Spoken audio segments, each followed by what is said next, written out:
go. We are live here on YouTube for the Buffalo Bills versus the Pittsburgh Steelers game happening in Buffalo. We got 17 minutes till kickoff, so I'm actually gonna. Apparently I have my volume up on my phone. I'm not sure who. Oh, there we go. All right, sweet. So yeah, we got about 15 minutes before the actual kickoff. So I'm gonna go ahead and pull up probably some Pokemon real quick. Just actually, nah, we're not gonna have.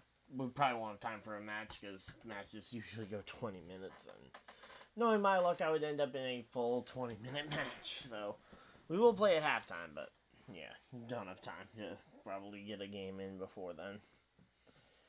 Alright, here we go. But we are ready. We got two people hanging out in here already. Welcome to the live stream. Hopefully you guys are enjoying yourselves. How's everybody doing today? Man, so yeah, it's been a crazy wildcard week so far. We had a lot of the games. So we've streamed all but one of the games so far, and we won't be streaming the night game tonight, unfortunately. Just I don't want to try and do two games in one night again after. I tried last night and it was tough, and that was with a good game. So, all right. Actually, you know what? We can do a showdown match. Actually, like what we were going to do last time. So here we go. All right, here we go. Hide away that. Pull up the window capture here. And there we go. Let's just move that behind the camera, and we are ready to go. I'll go ahead and size this into a better format. Alright, here we go. Come on. There we go. Hide away the chat rooms, and let's get into a battle so I can actually get the layout. Ready. Alright. We're going to go ahead and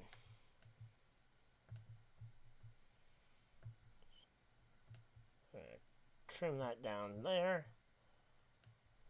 This here. We're going to put my face cam in the corner over here. And wow, we got a lot of dead space probably.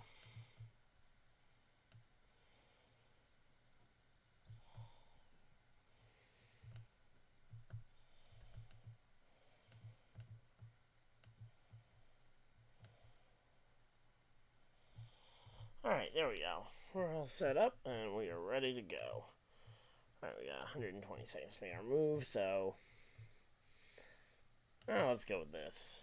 Alright, we got a free setup up. Alright,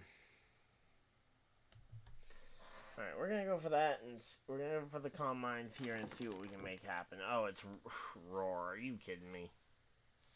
That's stupid.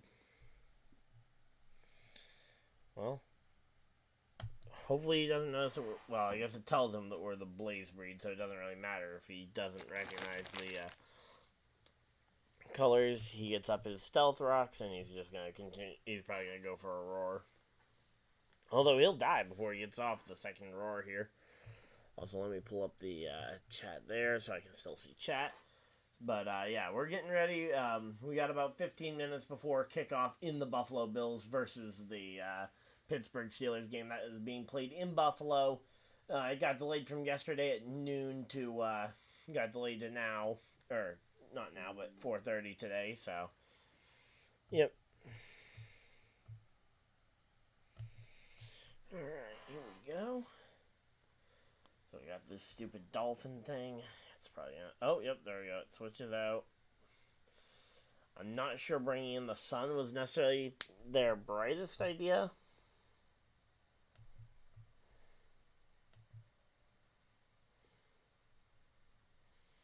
Alright, we don't have any proto Pokemon. That would have been way too convenient if we got a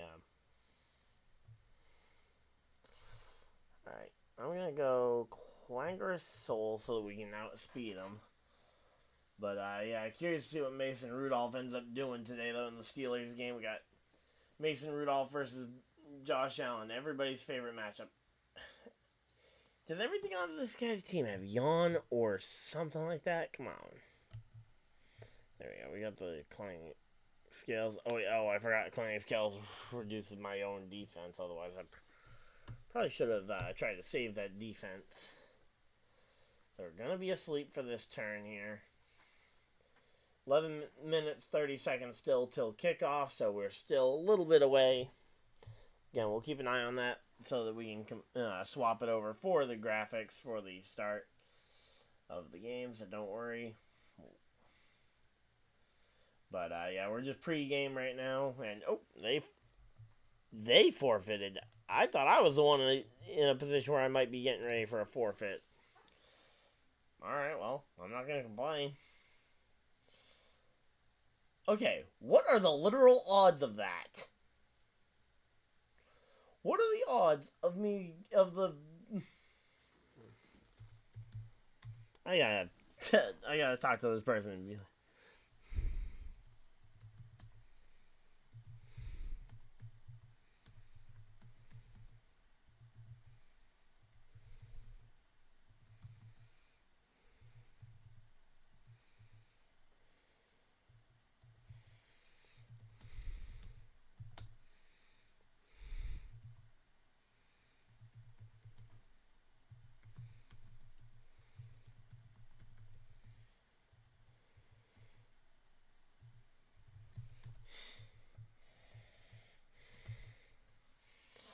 Alright, so they go for bulk up here. We get our body press in. That's not great. But do we at least have something that... Okay, we don't really have something that ignores stat boost. That was kind of the initial thought process here, but we'll just...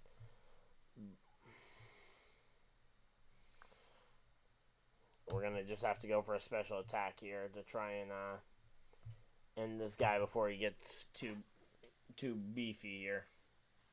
There we go. We lost half of our special attack, but we managed to take out the threat. So, here we go. Skeledridge. Let's go ahead and hydro pump this thing.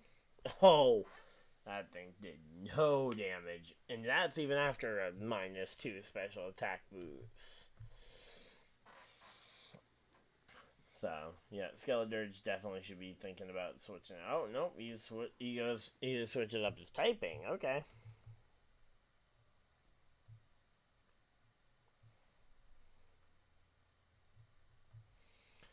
Let's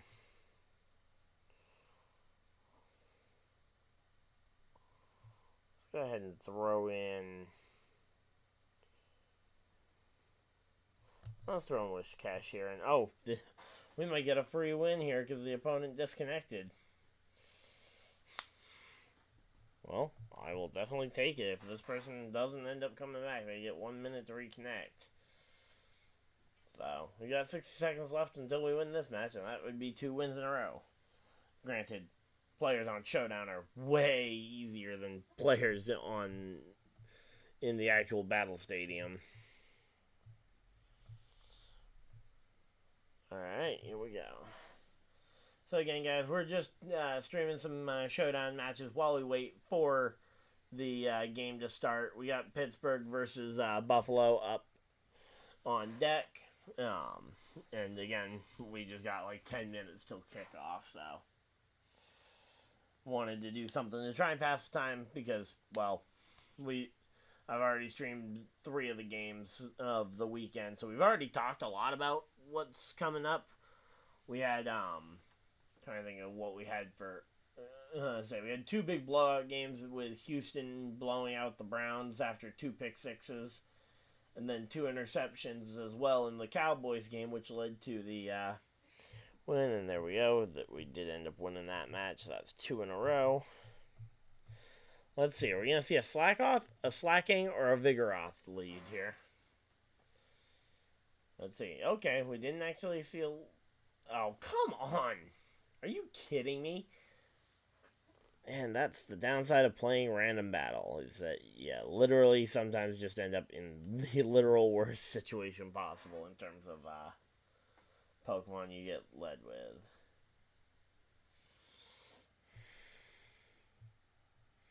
I'm going to go for a yawn here because I think they might switch. So they're showing the Buffalo Bill. They're showing the what's at stake, basically the result. So if the Steelers win, they will have to travel to Baltimore. If the Bills win, they will be hosting the Chiefs next Sunday. So it's going to be interesting. Alright, let's go ahead and... I'm going to just freeze dry this thing, even though I know it's not a water type, just to, one, maybe make him think that he's, make him think that I'm a bad player. Hey, Random, how's it going? As they were playing in a couple of random battles on Showdown, because we had about 15 minutes before the kickoff in the Buffalo Bills versus Steelers game, and, well, I knew a match on the random battle stadium was probably going to end up going to 20 minutes, knowing my team.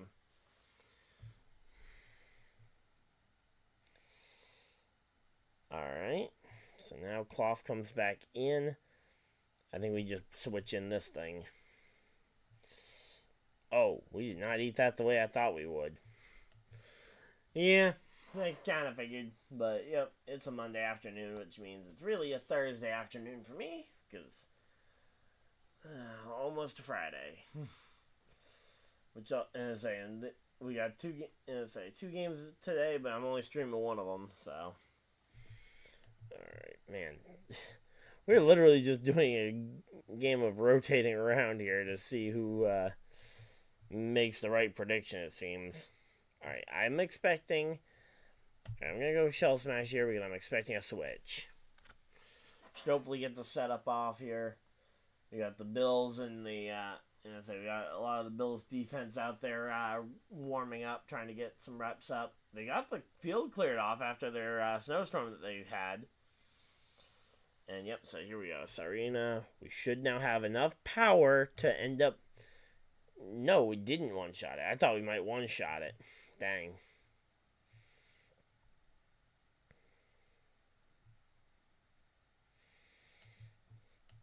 Alright.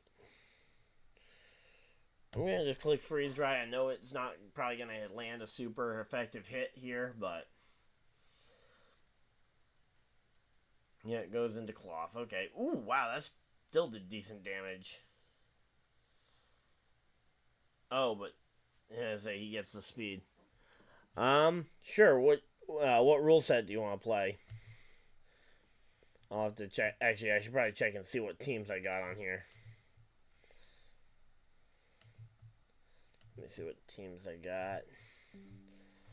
I got my VGC team.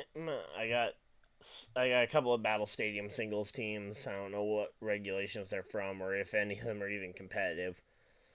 And I've got a lot of doubles. So.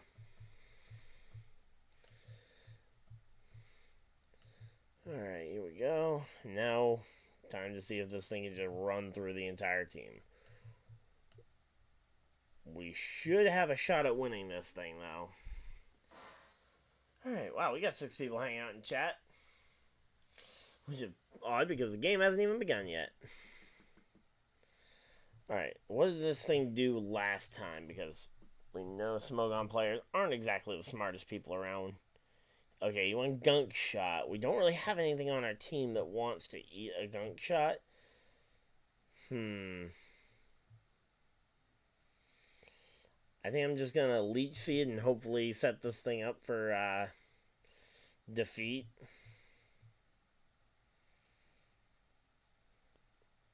Oh, random battle. Oh, sure, I'll do a random battle with you.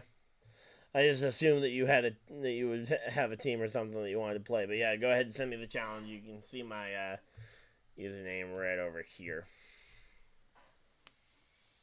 on the screen. And say if it's not, if it's too small, I can go ahead and read it off for you. But I'm just gonna. All right, we should be able to kill that thing. There we go. All right. So yeah, so yep. And so hopped on to Showdown because I figured these matches are usually about 2-3 minutes most.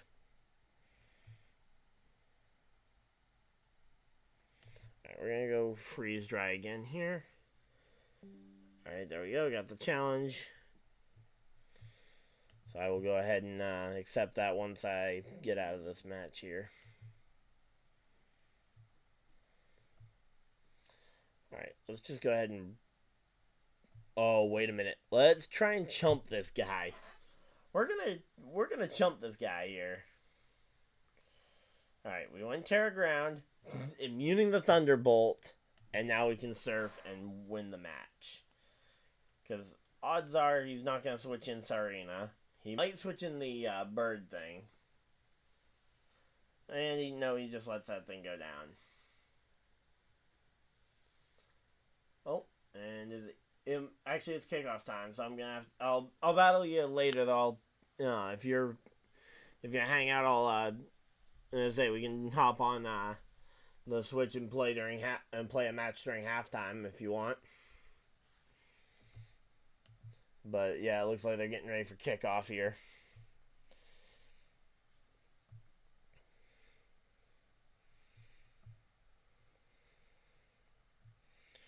All right, so we got our.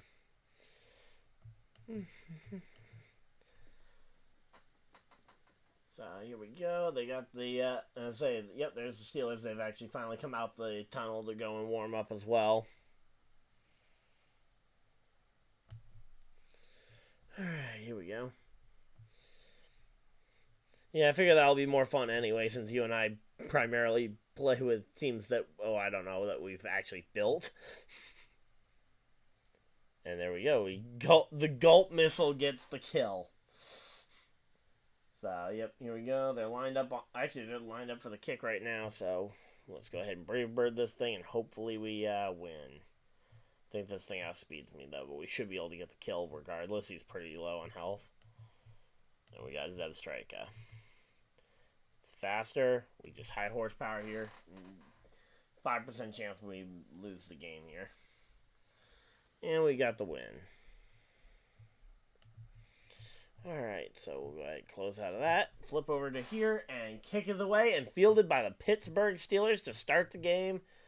And they actually try and return it to the 25 to the 30. Okay, actually a pretty good return there for the Pittsburgh Steelers. Going to get some good yardage out of that return. They also avoid the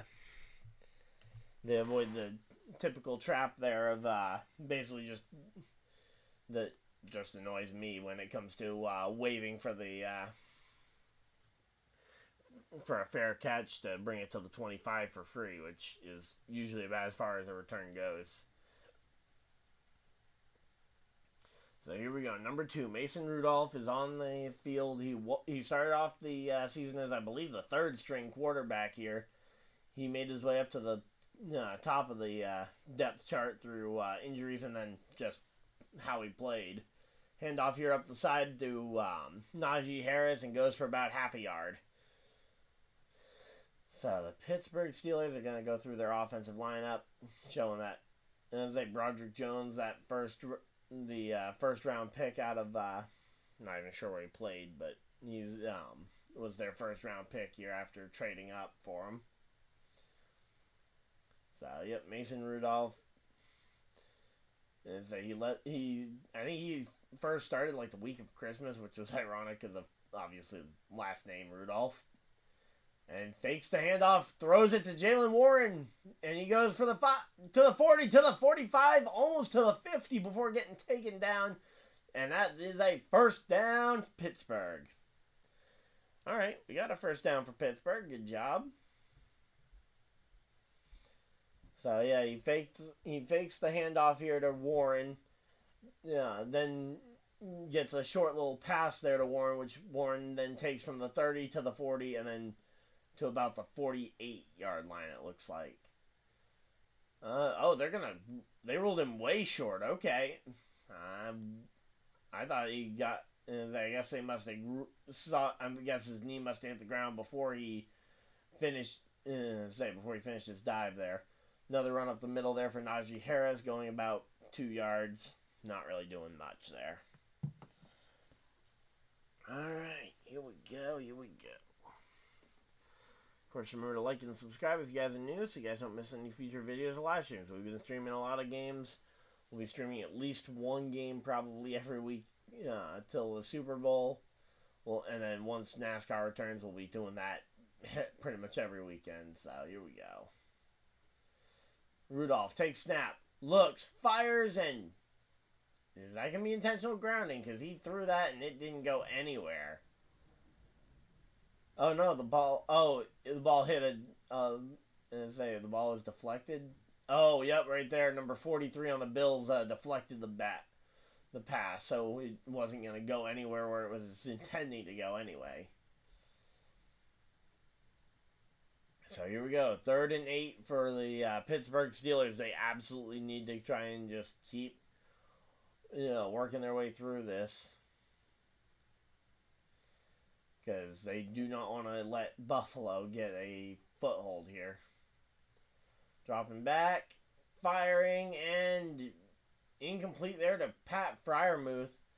And it's going to be 4th and 8, and we're going to see the punting unit for Pittsburgh come out, and they're going to be kicking it away here. But, yep, first down, and that's about it. And so they got covered, and now it's going to be punting this one away, and Buffalo will take over at, wherever they field the ball, I guess. Because unlike on kickoffs, on punts, you can't just fair catch it and get it brought to the 25-yard line. And here we go. Let's see. Yep, they fair catch it, and it's going to be at the 21-yard line is where the kick is fielded. So the Bills will take over at the 21-yard line here.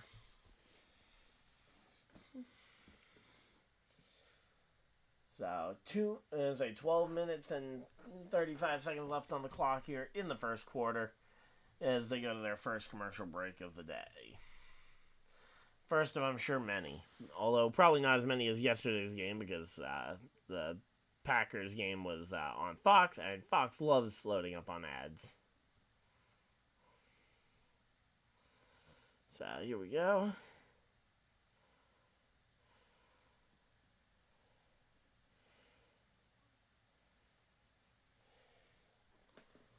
Alright, so yeah, we're in commercial break, and we're going to have to wait. Let's see here.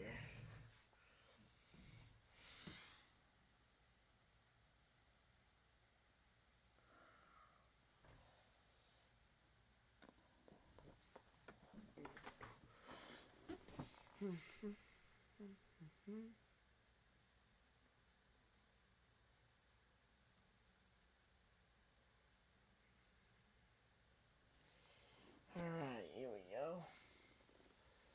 Let's say just working our way through some ads. I guess we can go ahead and recap the games that have already happened. Because there's no point in previewing the game coming up. So I guess we'll start with Browns-Texans since it was chronologically the first game that happened.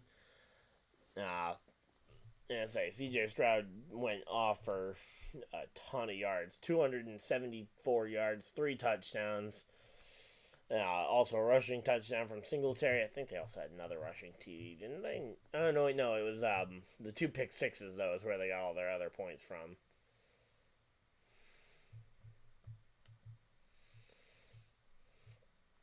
So, there we go. So Christian Harris and Steve Nelson were the 2 pick sixes there for the Texans. And, there we go. They're showing the time lapse of them battling the snow, which came in overnight. And hence why they couldn't play yesterday at 1 like they originally were scheduled for, which turned yesterday from a triple header to a double header, and today from a single header to a double. So here we go.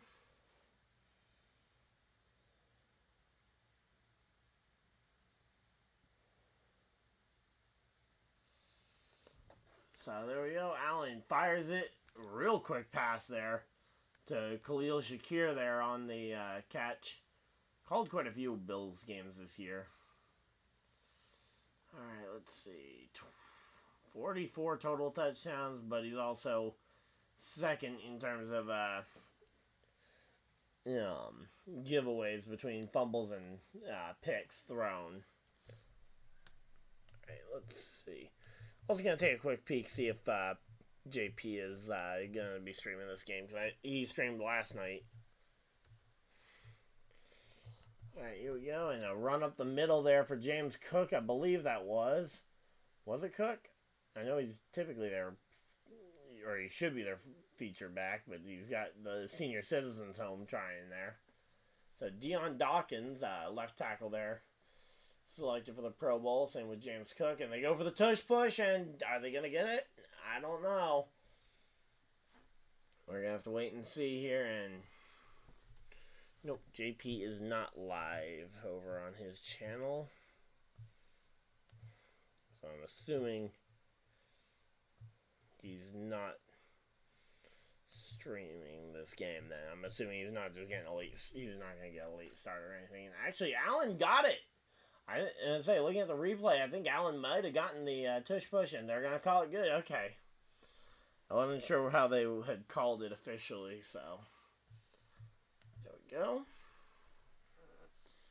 All right, here we go. And Allen finds, he finds someone deep. Which one was that? That was Dalton Kincaid on the catch there. Big time first down for the Bills. I couldn't tell which tight end it was originally, but yep, Dalton Kincaid out of where was he, out of Wyoming or no? Allen came from Wyoming. Was he Utah? Where did Dalton Kincaid play? Dalton. Okay, let's see. Let's say he was drafted by Buffalo this year. College.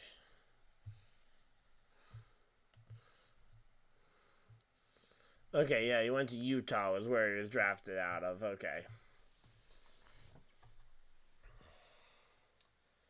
So drafted out of Utah there, and so far the Steelers have not shown much defense here to be able to stop Buffalo. Now, granted, I know you only gotta be able to stop them one or two times if you can get the timing right, but right now, James Cook, though, being able to run up the middle for 4 or 5 yards here. He might have gotten 6 there after the kind of group push effort there.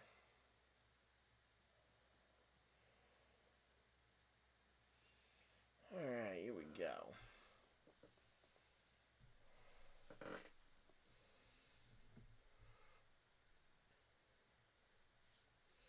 So yeah, TJ Watt, who got the who led the Steelers in sacks, and honestly, he may have led the entire league in sacks. Let me see if I can pull up NFL regular season stats.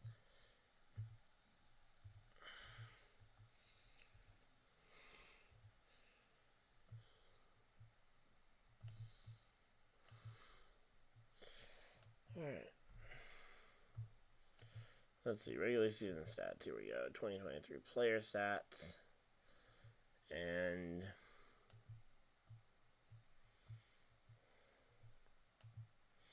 let's see, who led the... Yeah, so TJ Watt led the entire league in sacks at 19 sacks on the year.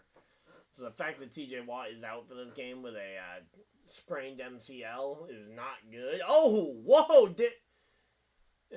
Not Dalvin Cook. That's his brother James Cook there. James Cook up the middle for about 12, maybe 13 yards there. He just managed to break through the wall of defenders and manages to find himself up there. Let's see, are there any other Steelers on the top list of I don't see any other Steelers linemen on the first page of sacks, so TJ Watt must have led him pretty decently too. So another handoff up the middle here for Cook. This one not as successful. Only going about 4 yards here, and it's going to be a second down.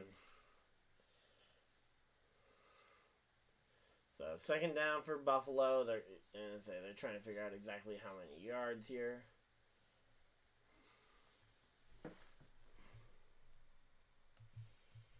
All right, here we go.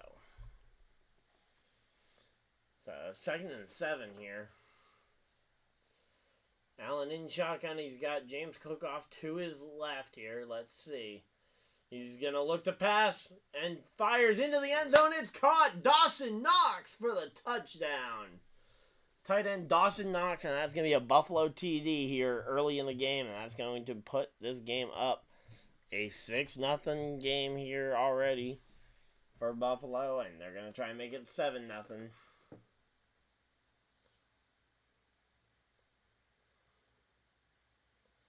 There we go. The fans in the stands are throwing a bunch of snow around, making a cloud or something. But yep, Dawson Knox goes and jumps into the crowd to celebrate. And let's see. Can the kicker avoid missing the kick? Yep, there we go. It's like right down the middle, and it is going to be a 7-0 game here. So now the Pittsburgh offense needs to officially start stepping it up, because you're able to have a bad game in the you're able to have a bad first drive as long as you're able to make a stop. But if you can't really go down 2 touchdowns and still expect to have a good shot. So, actually, I'm going to go use the bathroom real quick while we're at commercial break, and I will be right back, guys.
I'm back, and it's going to be Buffalo ball here, and looks like they just took the touchback from the kick, and we didn't miss anything else, so there we go.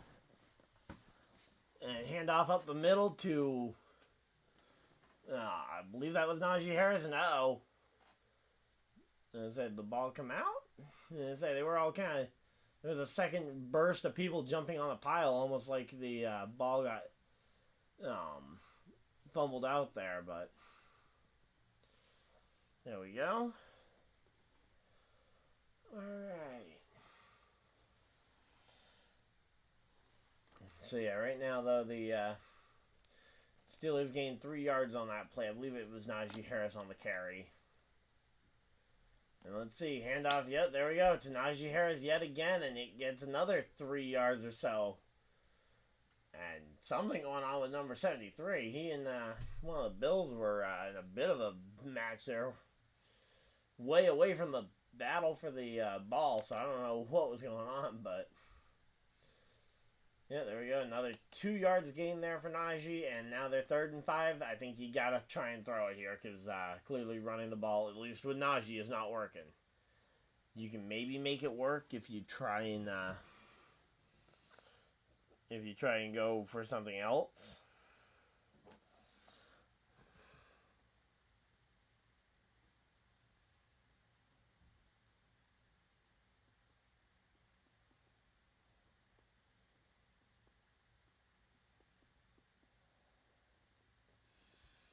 Alright, here we go.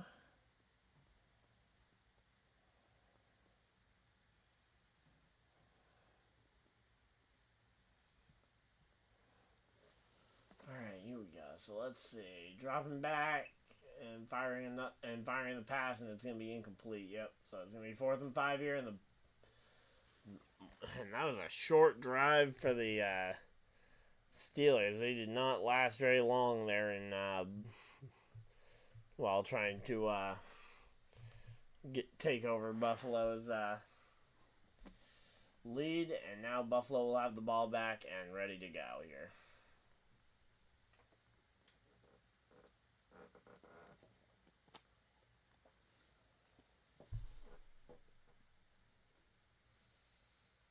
Alright, here we go.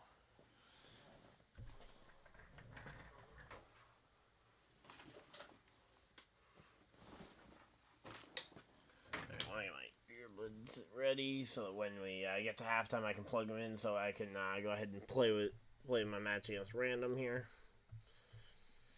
Alright, here we go. Oh, I see Random and Ismar hanging out in the Discord. Wonder what strategies they're working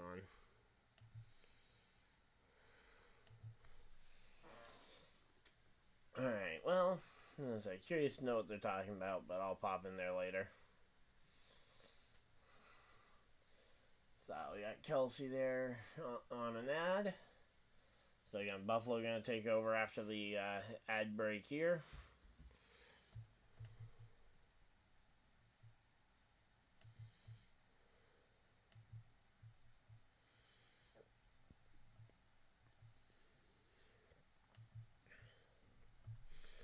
Alright, here we go. So let's see.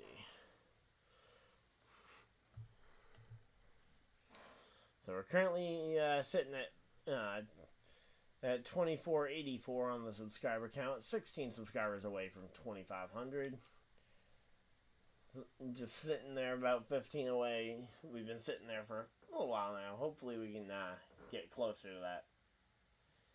If nothing else, I think during the Clash of the Coliseum will get us there.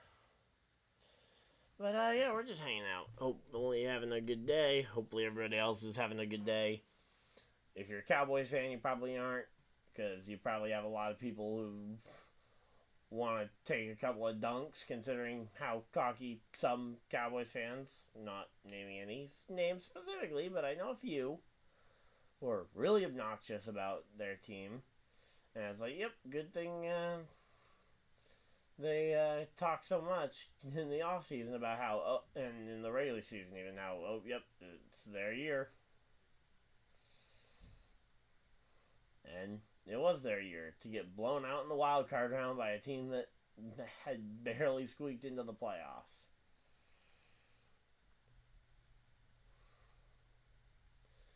So let's see, what are the Bills going to draw up here as they are going to be taking over at the 27-yard line here. So the temp is currently 17 degrees, but it feels like 0 due to the wind chill. And here we go, fire over the middle, and was that caught? Nope, incomplete there to Stephon Diggs. I thought he caught it and ran right out of bounds, but no, it looks like it was incomplete. Hard to tell because there were a few coaches and sideline personnel there in between where the camera person was and where the ball ended up going.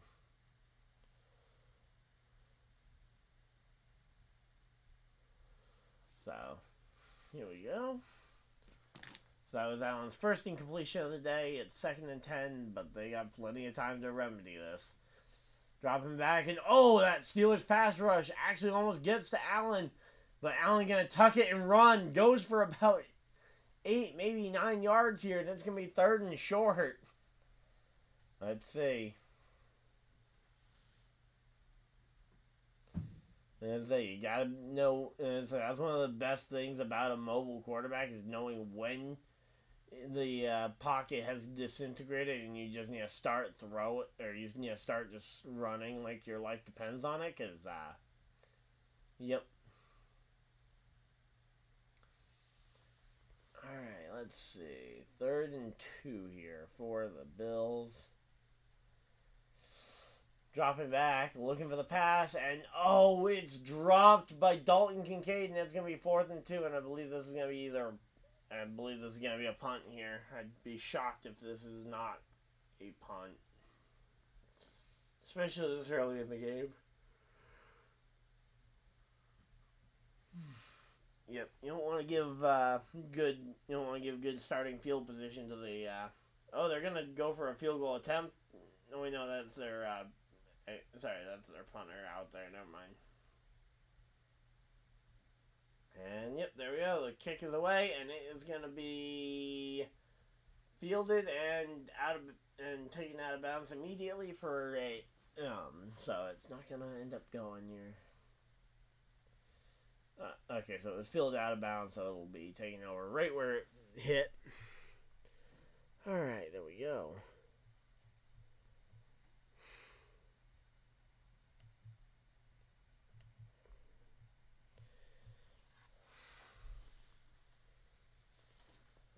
Well, it is Steelers offense. I mean, it's kind of their specialty, putting people to sleep.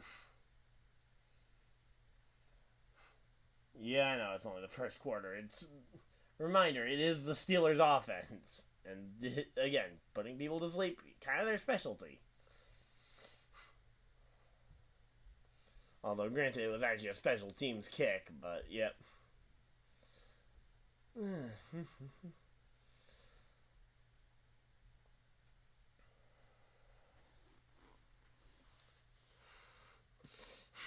You know I'm right there, Spider, on that one.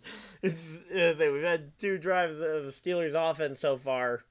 I would be surprised if the fans in the stands, if it weren't for it being only 4 degrees there in Buffalo, the fans in the stands would probably all be asleep too at this point.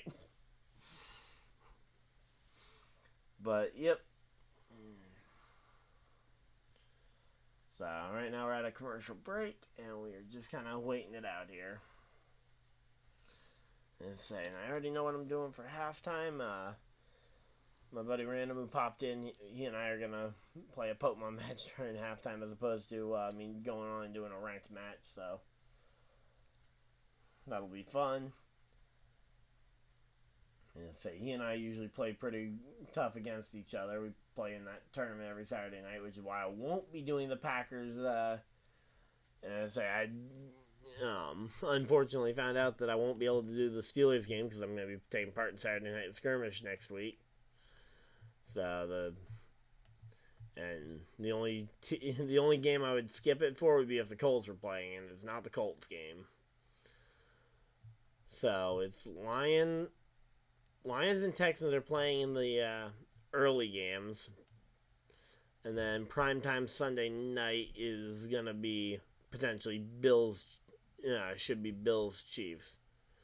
Or it would be, it could end up being Steelers Ravens as well.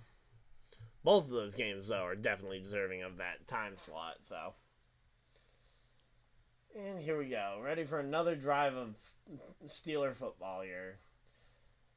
And Mason Rudolph throws it to George Pickens, who fumbles it. And are you? I think they're gonna rule that incomplete pass here, but yeah, I think they're. No, they threw down the flag marking the change of possession. So I think it might be a fumble. Was it a fumble? I also forgot to move the ball over here. There were a decent chunk of people at the game. And I say, remember, it is in Buffalo where they're kind of used to this kind of weather. But as I haven't seen like a big cinematic shot of the stadium, but it looks pretty well full. Let's say. And yeah, they are giving it 2nd and 10, so they did rule it incomplete, not fumbled here.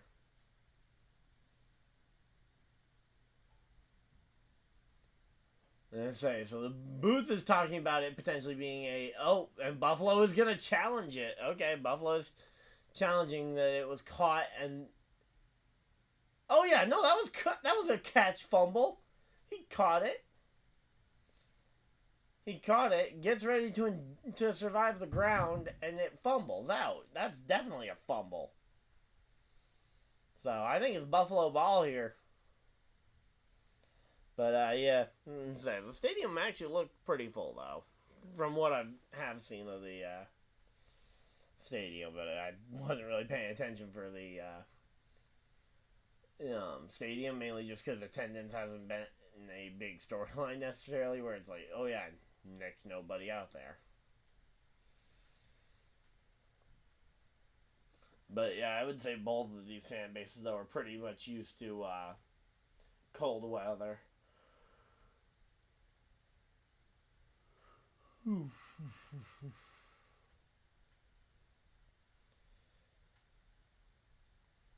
Actually, I'm gonna go grab a water though, because I'm starting to dry up and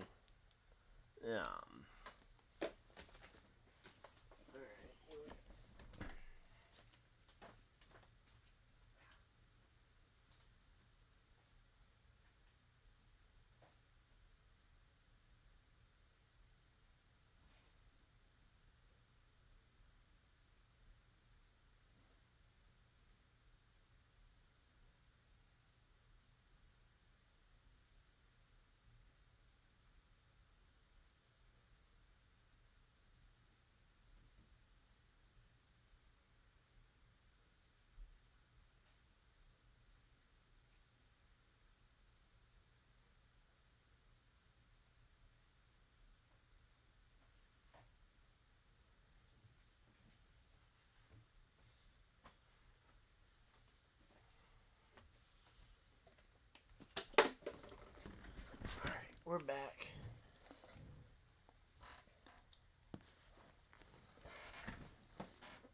Alright. And here we go. So, call on the field is incomplete pass. Let's see, is the challenge going to be it? It is a completion and a fumble recovered by Buffalo. Buffalo gets the ball back here. Let's go. Buffalo gets the ball, and it is going to... So it is a completion, a fumble by Pickens here. Yeah, so tucking it in to survive the ground, I'm assuming is what they're counting as their football move to classify it as showing control. And then he fumbles it after the impact is made, which then dropped the ball out and it is recovered by number 48, it looked like. Number 43, Bernard. So, now the Bills take back over the possession of the football here. Let's go. Dropping back. Firing deep over the middle, and Dalton Kincaid, and that's going to be a touchdown, Buffalo. One play drive here. Granted, short field due to the fumble, but there we go. That turns this into a 13-0 football game already. And it is starting to be a little bit of a runaway game here. there we go.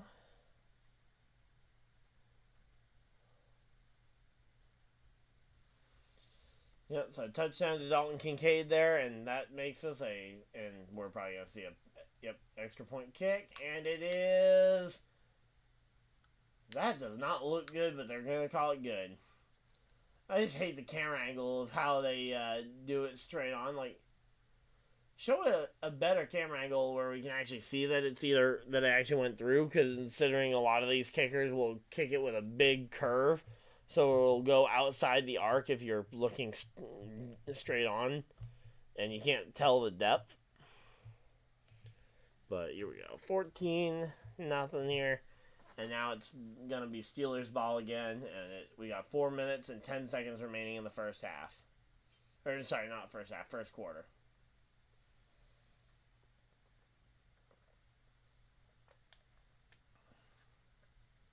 So, Steelers game going about how everybody, I think, expected this one to go. As it has been a lot of Buffalo early. The question is whether or not Buffalo can keep up as the game drags from day into, as it starts to get later and later here. So, there we go. They got some kind of, they got fans throwing snow in the stands up there, and we can actually see the snow puffs from where they're throwing the snow. And the punt is and the kick is away, and it is going to be out the back of the end zone, and it'll be picked up. It'll be brought out to the 25-yard line here for the Steelers.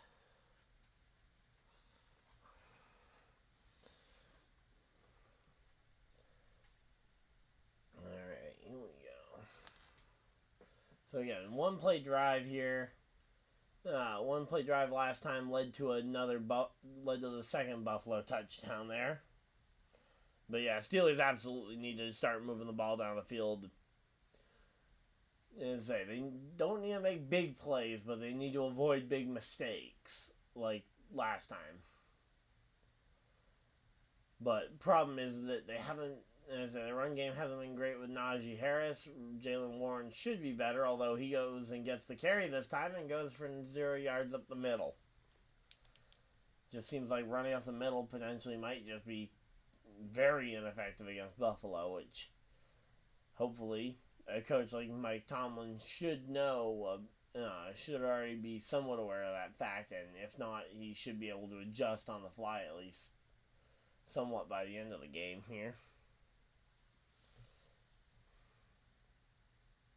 Yeah, 11 rushing yards so far for the Steelers. They've gone for 11 rush yards and I think like 25 pass yards as a pass gets batted down by number 91, Ed Oliver there. Goes and knocks it down. I think if Oliver had gone up with two hands, he could have been the guy to catch it and potentially get Buffalo in position for a third touchdown here. But so far, Mason Rudolph has been having a very tough time with completing passes today. He's already missed 5 of them. Here we go. Take snap, looking, fires over the sideline, and was that completed? No, it was picked! It's picked! Is that a pick? Is it a pick 6 for number 23? They're gonna rule it incomplete here, but man, that looked like I thought it was incomplete or completed, but I'll have to see the replay here. Let's see. Oh yeah, no, it definitely wasn't picked. Now that I'm seeing the replay, I thought it bounced off. I thought it only bounced off the player, which would have potentially been a pick. Because if it bounces off of just the player, like for example, let's just say the player falls flat on their back like there, the ball bounced off the stomach and into another player's arms. Technically, it's not a dead ball. It's still an interception, despite being a weird multi-bounce interception. But now it's going to be a punt, and a punt it away here on 4th down, and it is now Buffalo ball. So Buffalo's still going to get the ball, but they don't get the instant point. So they'll have to take 2 plays probably to get into the end zone. 1 play just to prove that they're human, and then a second play to go and use certified alien Josh Allen there to go and find Dalton Kincaid for a touchdown. Or literally any of their other receivers, because they got a ton of them. So here we go. They're showing the commercial for the all-electric Porsche.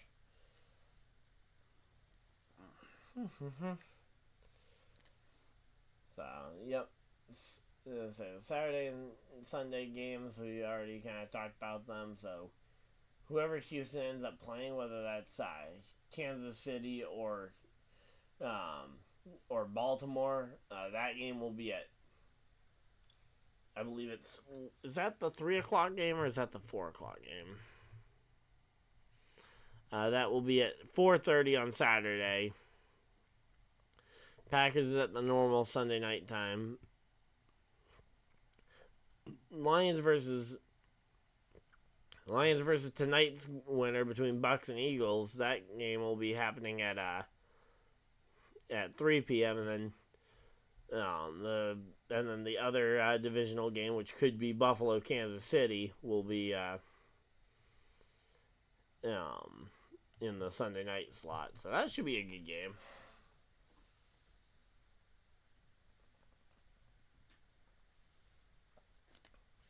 Yep, as I say, this is starting to turn into the blowout I think everybody kind of expected this one to be, at least. People might not have expected blowouts from the other games this between the Mike McCarthy revenge game and then you had the Houston revenge game. Between those games, I think people kind of potentially expected those games to be closer, and then just the blowouts ensued. So there we go. Deion Dawkins, a nominee for the Walter Payton Man of the Year award, and Cameron Hayward, the Steelers nominee for it. The average drive starting on their own 41. Oh, here we go, and throw to Diggs, but Diggs barely fights back to get to the line of scrimmage after the pass there.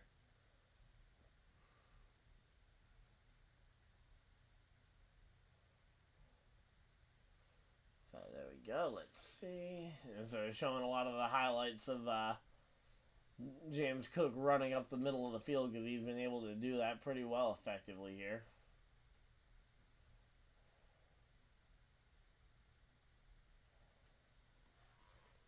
Here we go. 2nd and 11. So they didn't even classify Diggs as getting back to the line of scrimmage there. An incomplete pass there for Dalton Kincaid.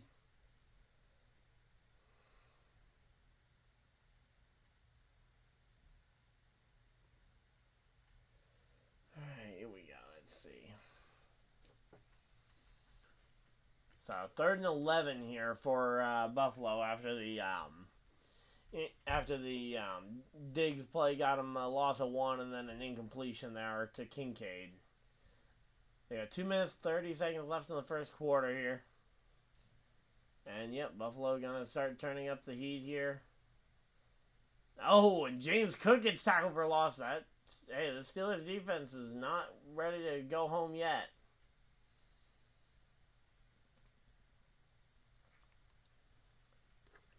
There we go. Minkah Fitzpatrick gets the tackle on James Cook after the pass and manages to stop him for a significant loss there. And it's now 4th and 14 for Buffalo.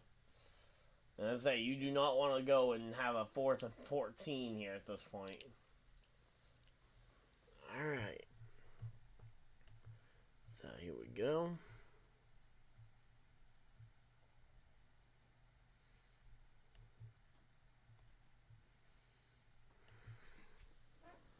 So there we go. The kick is good. It's a nice clean punt, and it'll be Steelers ball here.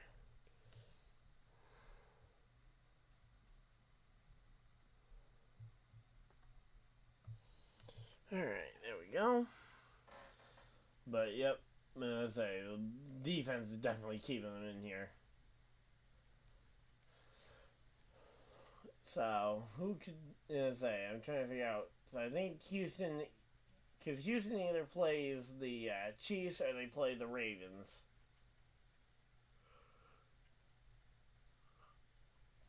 Let's say, and then Buffalo will either play the Chiefs or be out of the playoffs.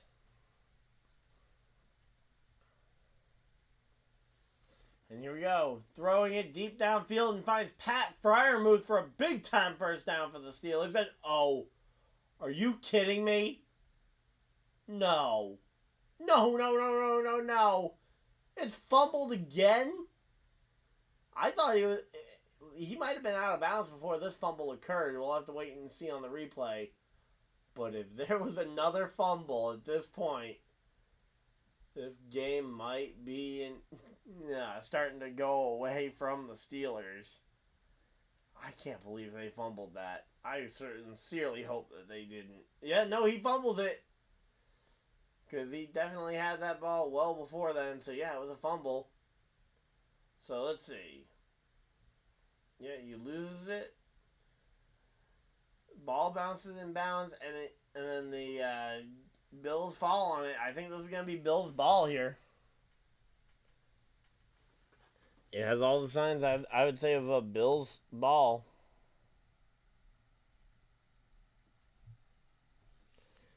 Alright, so the Bills have the ball back now.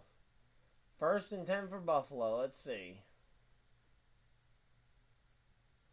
Oh, Buffalo challenging it again. What was the... So, the call on the field must have been incomplete. And I say, it was definitely completed. And I say, he had control. He had control. Loses it. And then... And I say, it bobbles there.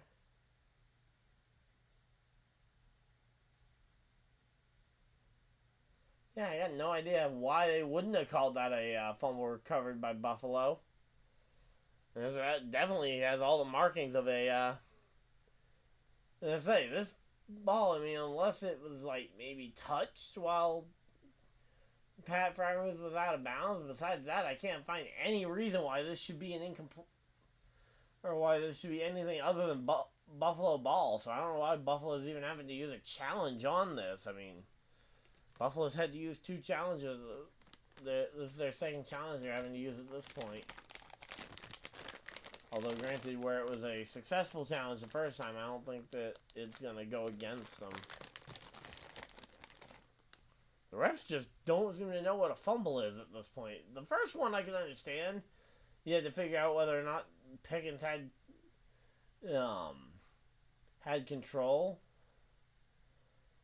But there's no question there that Pat Freiermuth had control after the pass, fumbles it, and then the Bills fall on it. I don't know. They're just... Let's see. They're ruling that the fumble went out of bounds. Okay, so that's the call here. And let's see. Alright, so Buffalo's going to lose a timeout as the call on the field is going to stand, so it's not Buffalo ball. So the ball goes out of bounds, and Pittsburgh takes over where the ball was. And in exchange for the failed challenge, Buffalo loses a timeout here. Hopefully they don't end up needing that later. So Buffalo has no challenges remaining, so if there's any other bad calls, they can't challenge it. And there we go, let's see.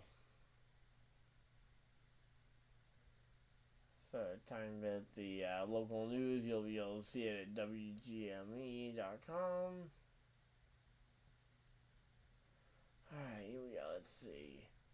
17 offensive plays for the Bills versus 15 for the Steelers, yet the Bills have made theirs work a lot better than the Steelers have. Handoff up the middle to Najee Richardson, Najee Richardson, or not Richardson, sorry, Najee Harris. Sorry, wrong Najee. Najee Richardson is an American Ninja Warrior guy, not a... that's where that name was rattling around in my head. But no, Najee Harris Actually has a good run there for the first time all game. Get some good pickup on yards. And here we go. 2nd and 1 here for the Steelers. I would expect another handoff up the middle here. Which is why you should probably go for a pass play. Because if I'm expecting it, I guarantee Buffalo's already considered it. And it's going to be end of first quarter here. And we end the first quarter with it being with the ball in Pittsburgh's hands, trying to make something out of nothing here. So we go to the second quarter here.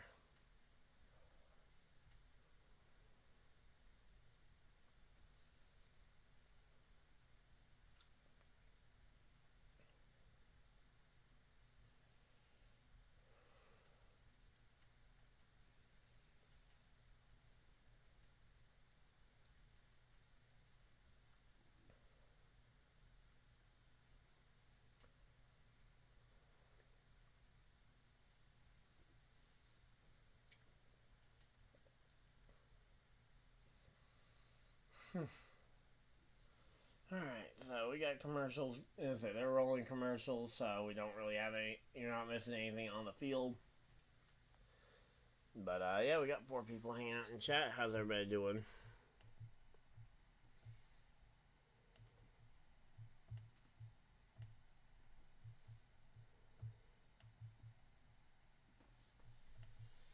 Alright, here we go.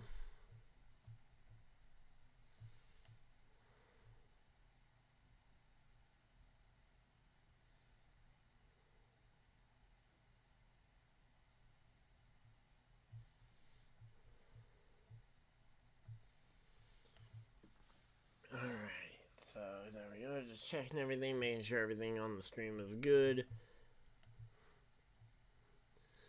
Oh, there's 3 people now talking in the Poker Gear Discord there, so we'll, again, that's where we'll pop in for the battle. When halftime rolls around, we got, again, 15 minutes of game time, which is probably going to be like 3 hours. Although, granted, it's not the 4th quarter, so it won't go as slowly as the 4th quarter, although they're going to play it similarly, as essentially a practice for the 4th quarter. Not to mention, game could essentially be over at halftime again.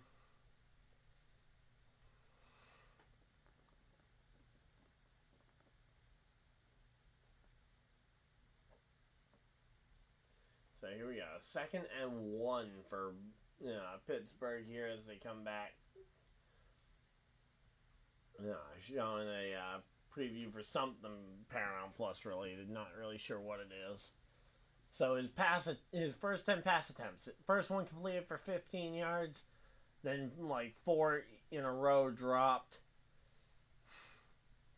And here we go. Handoff up the middle to Najee Harris here. And goes to the 30 and goes out of bounds at about the 26-yard line here.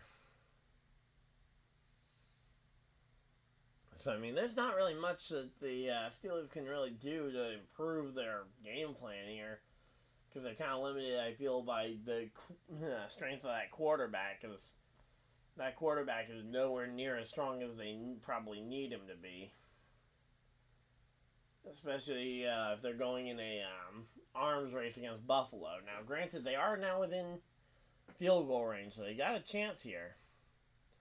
And, oh, there's a deep sack. There we go. Yep.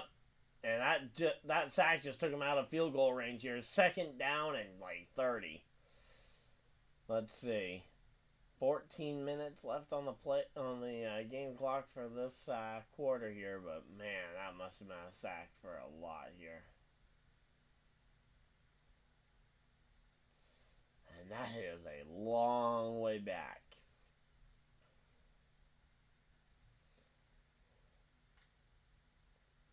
There we go. 2nd and 21. Okay, not as bad as I thought it was going to be. I thought it was going to be way worse than 2nd and 21. I thought it was going to be closer to 31 there. But hand off to Warren, and I don't know why you're calling a run play. Although it works. Jalen Warren. Sorry, not Najee. Jalen Warren this time on the carry gets a 3rd down. I thought he was about to get a 1st down there, but he gets a 3rd down and ends up out of bounds here.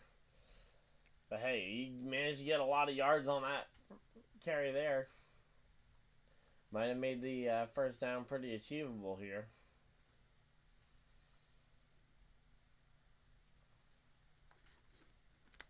And 3rd and 8's still pretty long, actually. 3rd and 8's what they're officially measuring it at. I thought he was a lot. Oh, he was to the line of. He was to the line of scrimmage. Was where he was when he went out of bounds, or the old line of scrimmage. Throws a pass play to Pat Freiermuth, and Freiermuth gets the first down, and it's gonna be 1st and 10 for the Pittsburgh Steelers.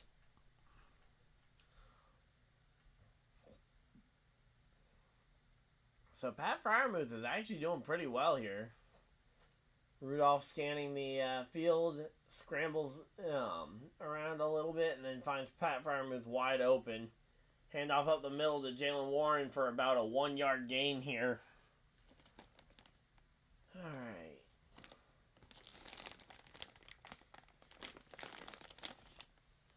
Yeah, it's a gain of 1 yard there for Jaylen Warren.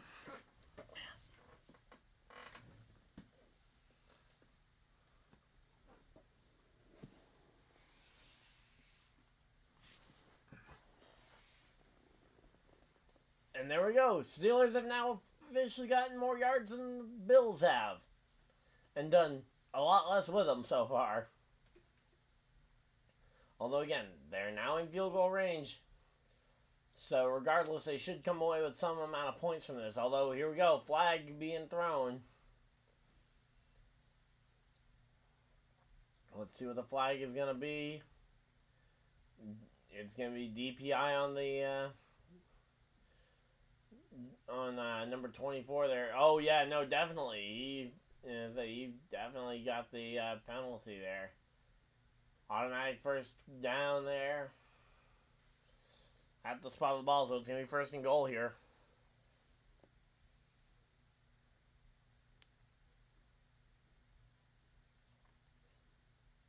So, 1st and goal for Pittsburgh. They have a shot to try and run it in here. And I'd be shocked if they don't try it at least once. Here we go. Handoff up the middle to Najee, I believe it was, and goes nowhere.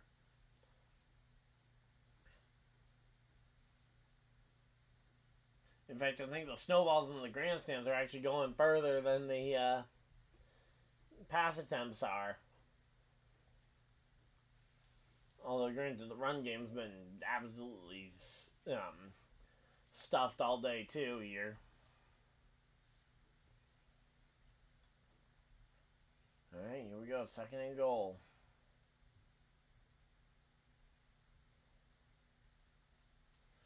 Alright, here we go. 2nd and goal. Let's see. Rudolph takes snap, drops back, fires over the middle, and it is picked off. Are you kidding me? Another pick. This time by the same guy that got the interception, or not the interception, but the defensive pass interference there. Number 24 on the Bills goes from causing a 1st down and goal here to now being the reason Buffalo gets the ball back here. There we go. Well, Buffalo fans, you just got a big break here, because I thought there was guaranteed points, but you can't throw an interception and still get your guaranteed points. So the one caveat to that.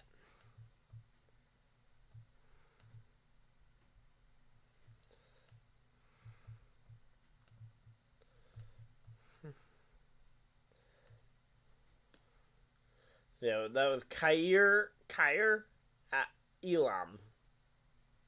Khair at Elam. I have no idea if I'm butchering that pronunciation, but yep. So, 1 interception so far. We're on pace for at least one more from Pittsburgh this time, but man, just saying. Can we hire Pittsburgh for? Trying to think.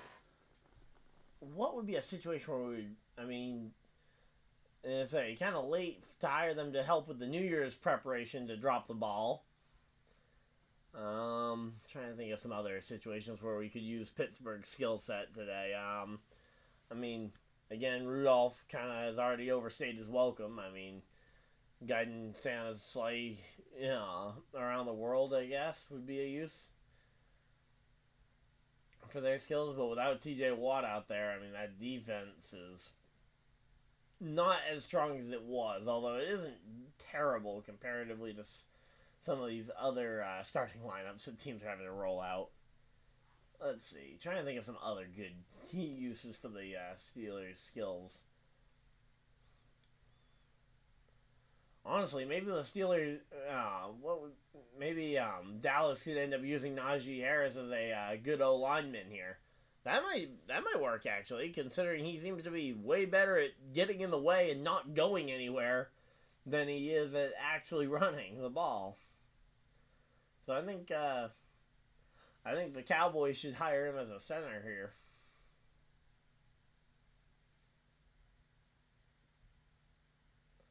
So there we go, Roger Goodell, and let's say Roger is there, and let's see. They're giving the same alert about the local news being seen online because we won't get it on at 5 o'clock on the main CBS channel here.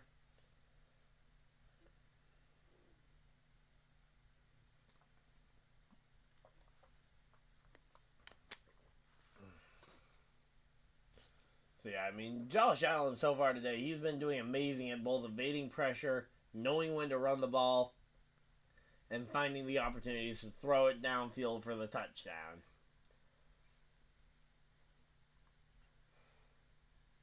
So here we go. Let's see. So 2nd and 8 for the Bills. Throw off to the side there for... Alright, there we go.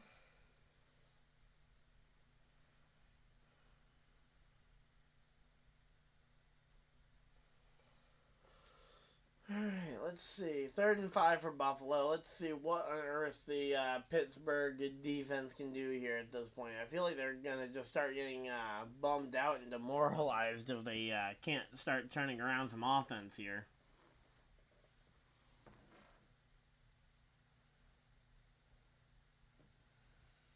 Alright, here we go. And there we go. Pass completed there to Stephon Diggs for the first down, and it's going to at least convert this one. We'll have to wait and see what the...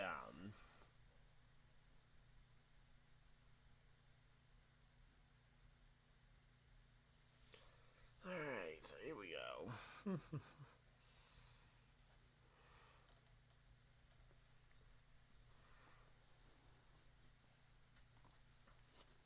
So we got Monday night. Actually, wait a minute. I got another game I want to check in on, or another person streaming this game I want to check in on, see how the stream is going. See how the GPS guys are doing. Because I know they're doing this game together, if I'm not mistaken, right? Let's see. All right, 8.2K people, not bad. All right. And another run up the middle here. And what is the point of this shoving match? I mean, the guy's already gotten the first down. Just call him down by contact.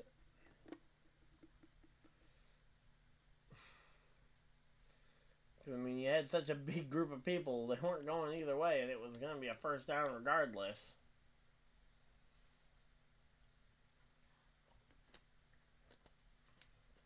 And say James Cook's already gone 15 yards on this drive here. They're at the 45-yard line, though, so they still got a lot of work to do to get in the end zone here. Takes the handoff, flips the pass, and incomplete to number 87 there. Isabella? Is that really his last name? I gotta pull up a Bills roster here, clearly. So again, the potential matchups. If Buffalo wins, the night game will be Pittsburgh, or will be Kansas City at Buffalo, And if the Steelers win, the Sunday night game will end up being a AFC North game between the Ravens and the Buffalo Bills. Or not Buffalo Bills, between the Ravens and the Steelers, I mean, if the Steelers end up winning this game. And then the Texans will end up playing either the Chiefs or the Ravens, depending on how this game goes. So let's go Bills roster.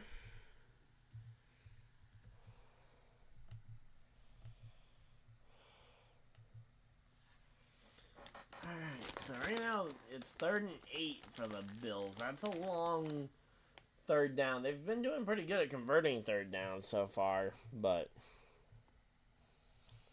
there we go. And yep, there we go.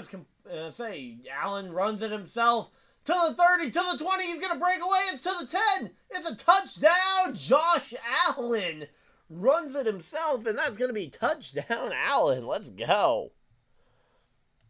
Well, don't have to ask who that is. That is Josh Allen. And we go to 20 points there. And there we go. Josh Allen putting the exclamation point on this game so far. So yeah, he dropped back and was looking for the pass and ends up scrambling. Dodges through the pocket, finds an ounce of daylight, and takes it to the house. And now I'm expecting we're going to see Tyler Bass line up the extra point. These extra points always look wide, but they are pretty much always through the middle, so I'm not going to say they missed it, because they almost always seem to make it. Alright, here we go. So, I don't think Buffalo having one less timeout in this first half is going to affect them at this point. It's a 21-0 shootout right now.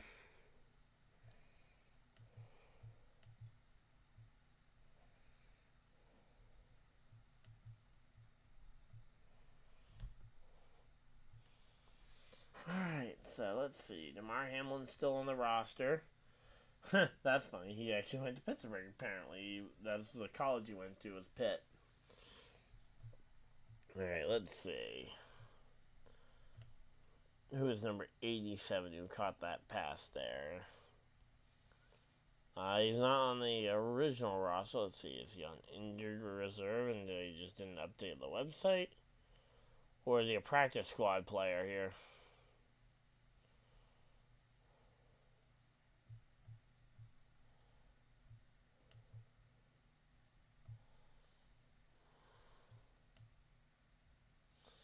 Oh, yeah, Andy Isabella.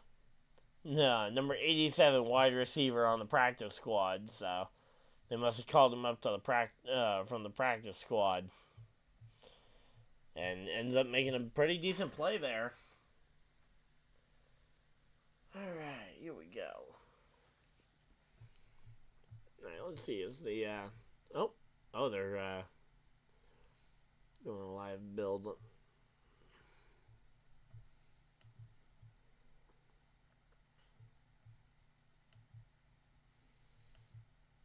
Just gonna pop in and see what they're working on. Oh, they're doing a Hatterene. So they're building a Hatterene team. Looks like maybe mono. No, half fairy. It looked like it might be mono fairy there. Looking at the rest of their team, they got a Mimikyu. Is that really a Gramble? One second, I gotta plug in the headset and figure out what they're actually saying, because I've got it muted right now. We're just coming back from commercial break, but it's going to be first play is going to be the kick. I'll go ahead and move the football over before I forget. But I got to know what on earth the Gramble is doing here.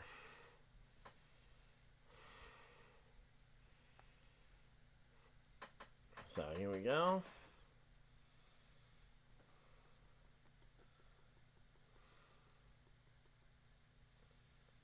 And they kick this one off, and it's a 21-0 football game right now. Going to be a touchback, and Pittsburgh's going to bring it out to the 25-yard line here.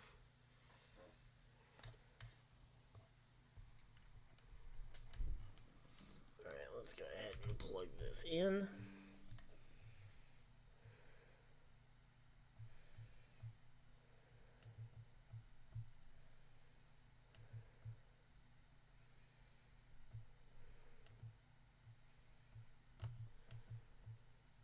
Or something. Oh. It's scorching. No, it's not. It's on sear storm. Is that what? Okay. 1 sec. That was still coming through my regular audio.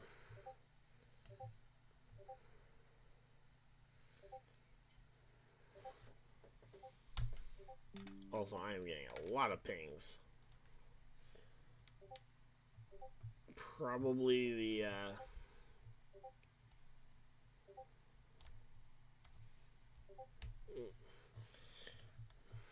there we go.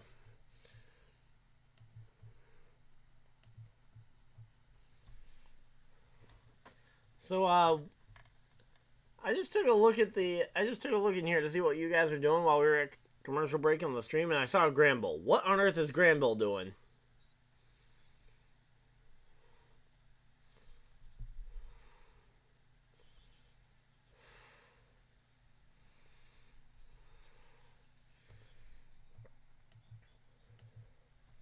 Alright, just wanted to pop in and see what was going on there, but I'm going to go ahead and mute the mute Discord again just so that it doesn't ping constantly in the background.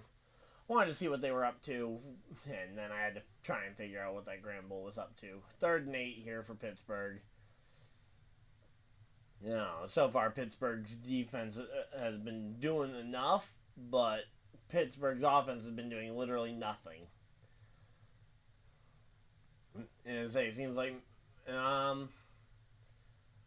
that's not going to be considered a fumble, but say the defense taking a moment to flex to the cameras and stuff, because it is going to be a 3 and out here for Pittsburgh, because that's an incomplete pass here on 3rd down, and it's going to be 4th and 8 here. And honestly, I almost question, do they need to just start going for it on 4th down at this point? I mean, honestly, maybe. I wouldn't rule it out as a possibility. But number 11, Deontay Hardy, is back there to receive the kick. They got their punter out there, number 6. He's been doing all the punts, and the kick is away. And it is going to be recovered at the 21-yard line, it looks like. 21-yard line is where the Bills will take over possession here. So, Bills have a decent chunk of distance to go. 6 minutes left in the first half. This game is actually feeling like it's going by a lot quicker than a lot of the other games do. But that second half is always where it starts to feel a lot more pointless, because you got garbage time, especially in some of these games. Alright. So, yeah, I just wanted to pop in there and see what they were building.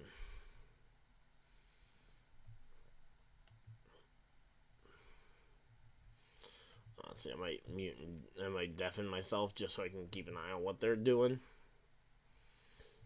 Okay, clear emulate so they can avoid the drop there. Let's see. Weird set, but I'll be curious to see how that Granville does. Alright. Say then they're throwing on the kind of a more vanilla type Landorus set over the Mimikyu that they had. They got a Magmortar on the team. I mean, I'm assuming. Oh yeah, they were talking about this being potentially doubles, so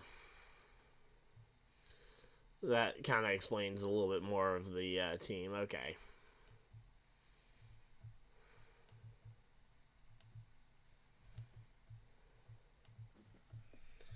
Alright, so there we go. Popped in. Just wanted to see what they were working on for a team build. Although I don't think they're going to have time to build it in between now and when we go and do our match at halftime against Random, if he's even there. Because he's not part of that group right now. Oh, we know, yeah, he is. He is one of them in there. I just know I heard Cruz talking, and I knew Ismar was the one streaming, so.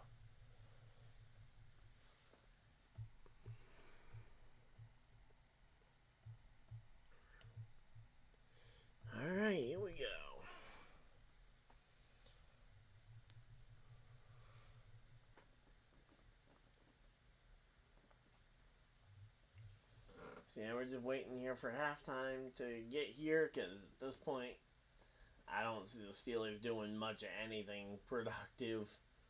Hopefully the defense can at least hold them at a 21-point loss here.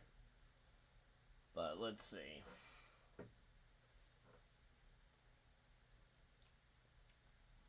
James Cook takes a pass and runs out of bounds somewhere around, what was that, a 4-yard gain?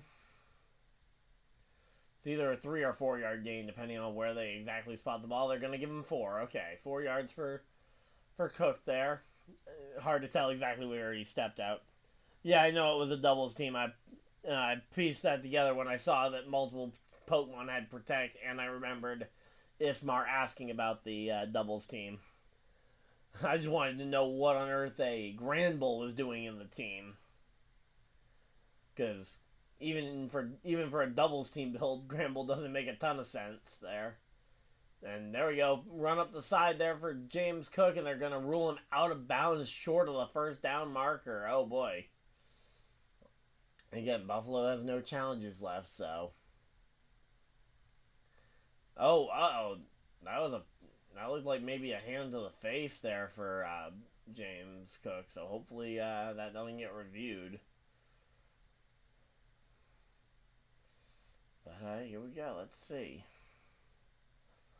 3rd and 2 here. Again, this will be a nice, easy run up the middle, I think, right?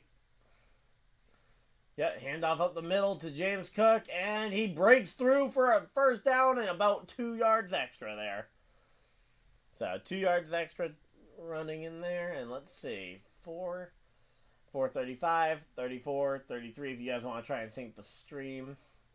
And they immediately, as soon as I start doing it, they cut to the replay of the 3rd down conversion here. And that actually wasn't Cook on the conversion play. That was number 26, Latavius Murray, I believe. So there we go. Buffalo rushing for over 100 yards so far. Pittsburgh held to about 45 yards on the ground. So here we go. 1st and 10 here for the Bills. Take the snap. And firing, and they complete the pass to number 11, Deontay Hardy, who makes a tackle miss to the 35, 30, and no, doesn't get to the 30 quite yet. He goes down in between the 35 and the 30 there. I thought he was about to break away and go to the house there. All he had was one more defender to beat there. He managed to make the defenders miss. Made 2 defenders miss, and then number 25 managed to slow him down just enough so that one of his original blockers could get back to him at that point. Yeah, number 44 managed to track him back down. But hey, you know what? Buffalo's making it work here. 3 minutes, 15 seconds as they take the snap, and they run up the middle for a short gain. James Cook on the carry. And they're talking about their halftime report. We're going to be doing a we're going to be doing battle. Random, you want to do doubles or singles for our battle? Because I have teams for both, so if you have a doubles team ready, we can do that. That way it's something different than what we normally do, or we can do singles, which is what I normally do, so. I'll let you choose, though, since I've got teams for both, and you might not have teams for both.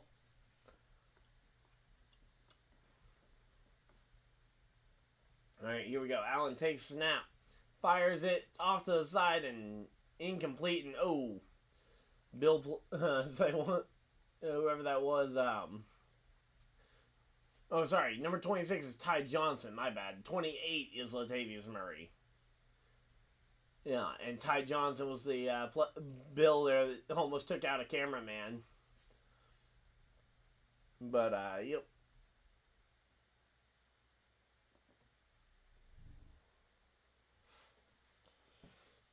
Alright, so here we go. 3rd and 7 here. Let's see. What are the Bills going to do here? They take the snap, and they drop back, and it fires over the... Oh, that was nearly picked. Number 25 on the Steelers should have had that. That should have been an interception. And instead, it's 4th and 7 here. So it's going to be 4th and 7. They're going to be punting this one away, and then it will be turned over. Okay, doubles team is still in the planning phase. I wasn't sure if at some other point in Scarlet and Violet you might have had a doubles team that you built before this one. Because obviously doubles team... Yeah, the doubles team you're on, you guys just started working on today, which... Here we go. 49-yard attempt. That's a long field goal here. I don't know. And, oh yeah, no, it's blocked. It's blocked, and they're going to be trying to get there, and the Steelers recover. So the Steelers are going to recover it around midfield here.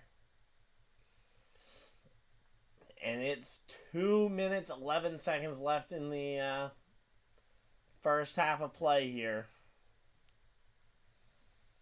But, man, the blocked kick, and that is going to be a massive opportunity for Pittsburgh to try and score something here.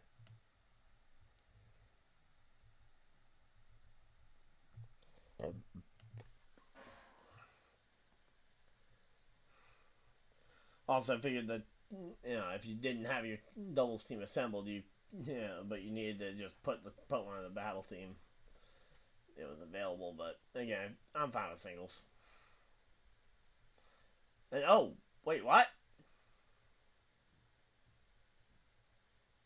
Something's wrong with their clock, because the clock has hit 0 in the game in 2-minute warning. But yeah, okay, there we go. 2 minutes 14 seconds is official. Is put back on the clock here.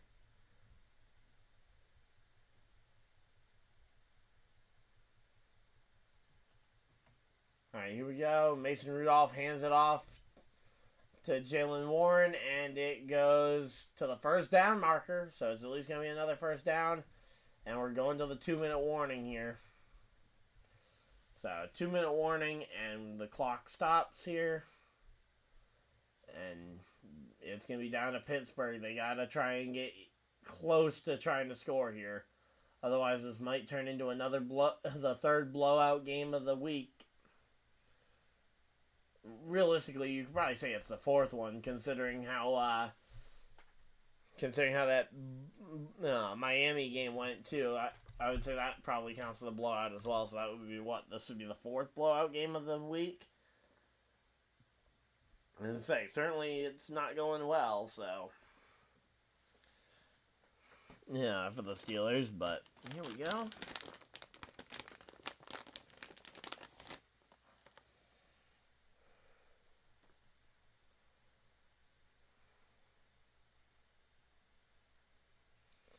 Alright, let's see.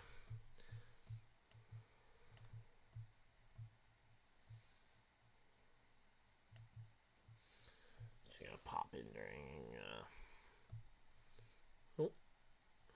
Went to pop in and see what they were working on again. Okay, so they've added a Grimmsnarl to the team in place of the Pokemon that I thought was the whole point of the strategy. I thought the Hatterene was the heart and soul of this team. They wouldn't put Grimmsnarl on it. Okay. Arachnid. They got a Magmortar out there. Let's see. I'll have to talk with them after the stream and to figure out what exactly is going on with this team. But, yeah, it definitely looks like an interesting team. I clearly don't know what all the components are supposed to do. I'm assuming like the Choice Specs Magmortar with the Weather Ball is meant to be for counter weather teams or something, like if they bring a rain user or something. Alright, now they're getting ready to run damage calc, so there we go. And we are going to be coming back from commercial break here, and let's see.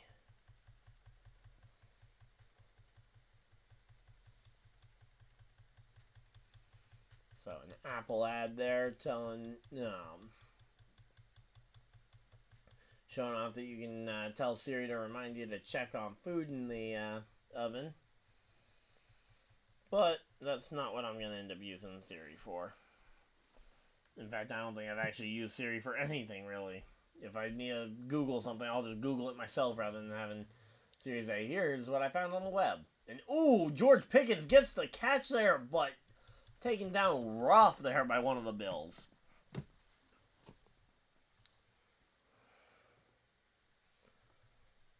And Buffalo calling their first time out. It is ultimately their second time out going off the board because they had a failed challenge earlier in the game. So Buffalo's only got one timeout left in this first half.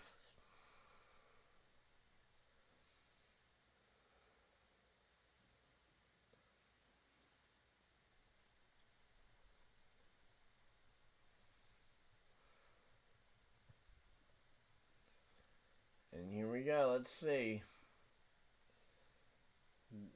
Bills Steelers. Let's see what Mike Tomlin out there looking like he's ready to attack something. Problem is, I don't know if his team is ready to attack anything.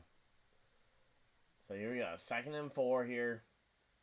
The ultimate goal for the Steelers is at least to just get points on the board and not get shut out in the first half. And big first step here is to get the... and we got one person going for the terrible towel in the crowd. Yeah, the first big step there is going to be getting into field goal range, which they've already done. And if they can get that touchdown, that'll make it even better.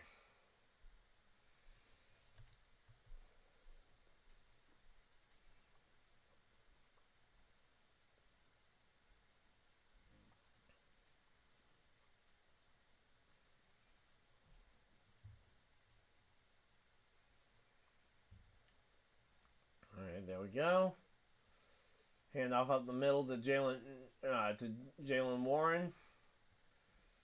I think I was calling him Jaden Warren earlier, maybe, but it's Jalen. And timeout called by the Bills here to stop the clock.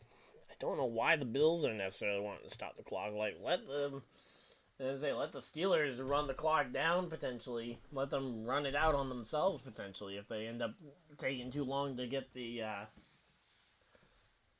play organized. I don't understand necessarily calling the timeouts to let them go and get this one.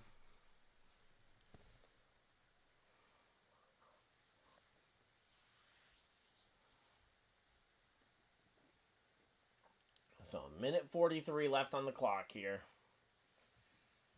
Buffalo's used all 3 of their timeouts here now. And let's see, they take the snap. Looking, firing over the middle, and it is going to be touchdown! Deontay Johnson on the touchdown there for the Steelers.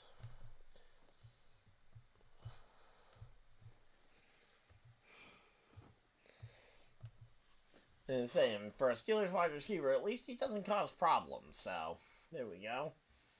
Deontay Johnson gets the first down gets the touchdown there and gets him on the board. And actually, it should only be 6 points, but I'm assuming that they're going to get the kick here.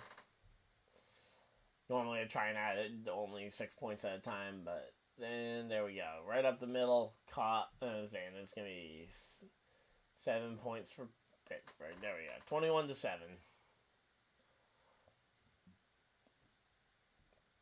Now Buffalo has to get down the field, and I guarantee Pittsburgh's not going to be calling any timeouts because they don't want Buffalo having a chance to try and pull this game back ahead here. Because if Buffalo's able to pull this game back up to a 3-touchdown lead at halftime, that would be really bad.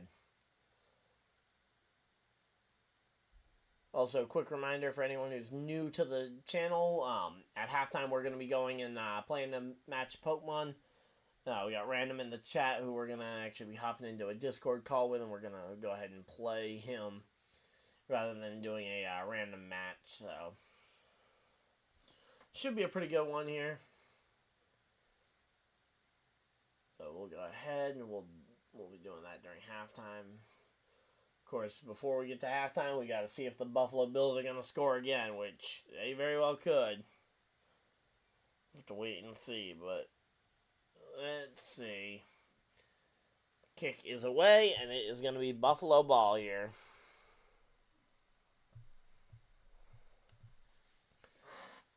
And it's going to be out the back of the end zone and brought out to the 25-yard line here.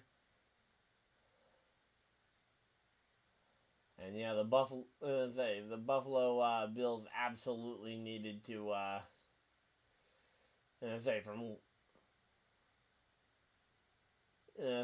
from week 14 they had to win what, 5 straight to make the 4 or 5 straight to make the playoffs. But there we go. 4 straight division titles after the and there we go. Diggs gets a short completion, and oh no, Diggs is now down with a potential injury. Is he injured, or is he trying to get them to call the injury timeout because they know Buffalo doesn't have any timeouts? And he did get popped somewhat awkwardly, but he didn't really get hit in any way that should really hurt. Although he did get kind of rolled over his head, which was probably unnecessary, but there we go.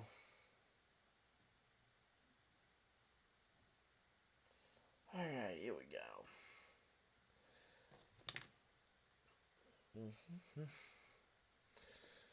So, here we go. We got minute 17 on the clock, and they don't know if they stopped the clock or not, but they are pulling Stephon Diggs off to the sideline here, so yeah, they are pulling him off to the sideline. They're going to try and figure something out here. So here we go. 2nd and 5 for the Bills. They're on their own 30 pretty much. Dropping back, firing over the middle to Deontay Hardy, and he gets the first down, and it's 1 minute left on the play clock. You got to hurry this up. You cannot take your time if you want to get all the way down the end here. You got to fire. Possibly, I would be looking for sideline grabs here at this point. And, there we go. Allen gets taken down for a sack, and that's going to be another tackle in the backfield here. And the time continues to tick, and this game is going to just go to halftime, I think. I don't even know. If I'm Buffalo, I mean, you got to call one more play, but I think you only call one more play. I think you just basically take a knee and go to half. Let this be a 14-point game at halftime at least. Alright, let's see. Allen, is he going to take the timeout? It looks like he probably is. Or, not timeout, but it looks like, no, he's not going to take the knee. He's going to call one more play. Yeah, he snaps it, and, what? Oh, we got a flag with... Oh, no, Pittsburgh calls a timeout to try and force Buffalo to go for one more play, I guess. But, I mean, Buffalo can literally just take a knee here if they really want to and go to halftime. Or they can go for a Hail Mary, with 2 seconds on the play clock. They don't have any other options. They can't kick it 90 yards, and Buffalo's going to receive it after halftime, so what's the worst that can happen? A pick six, and it ends up being a 7-point game at halftime, which I would say that's still very much in Buffalo's favor, although you absolutely don't want to be going and getting that. So here we go. Let's see. And no, they're just getting ready to kneel it here. Oh, no. Oh, what? What's going on here? Okay, did they down it? Alright, I didn't see Allen kneel it, but he must have kneeled it really quick, because, they're showing halftime. The 2 seconds ticked off the clock, and it's, they're going to halftime, and we're going to pull up the switch, and I'm going to hop into the Discord call, so.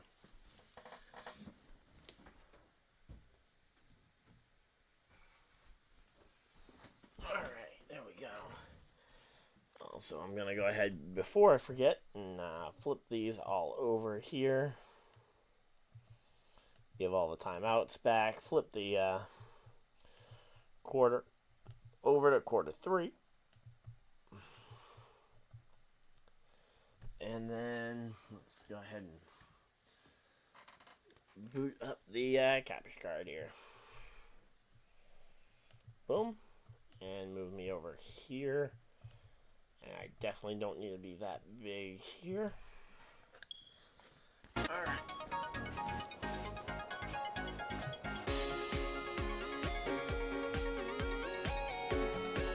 Alright, here we go. Pop into Discord. Just dismarting random in there.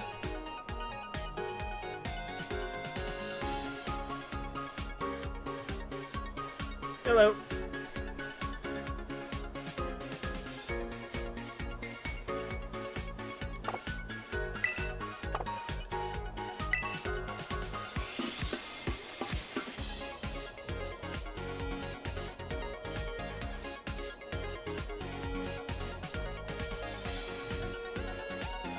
Hello. How's it going? Yep, playing that team.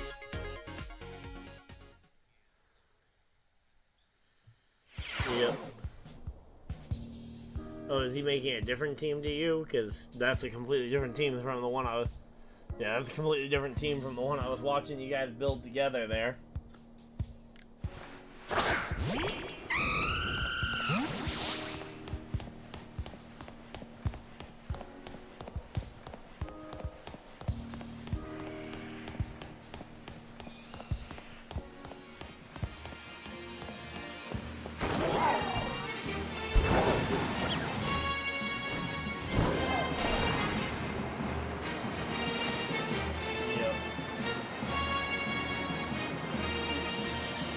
I saw a taunt, I know Play Rough is on there, and I know it also gets stuff like Thunderwave, and just...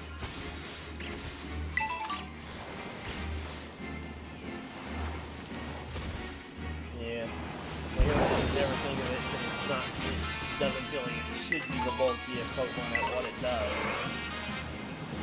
Because I know, like, for example, Arcanine gets Will-O-Wisp and all that. Yeah, it gets Will-O-Wisp instead of Thunderwave, but then it also gets Helping Hand. Not as good for Trick Room, but it does pretty much all the rest of it.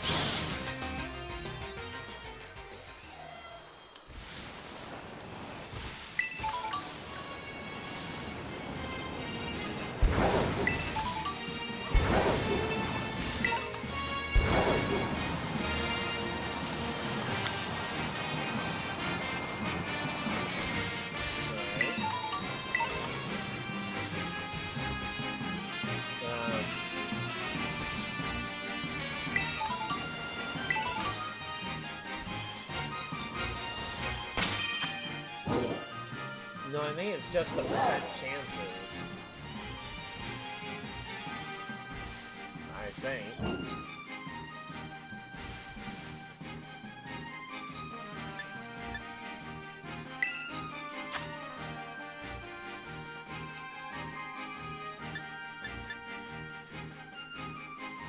But, Random, I'm ready to go for the battle whenever you are.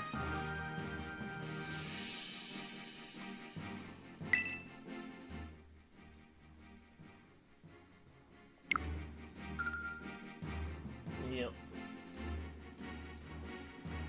Which I always find it weird that that Landorus didn't get a physical signature move instead.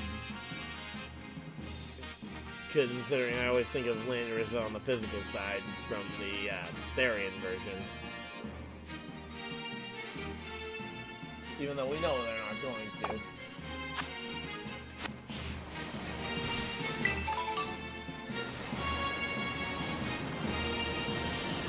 Yeah.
Yeah, because I would say I'm streaming on YouTube.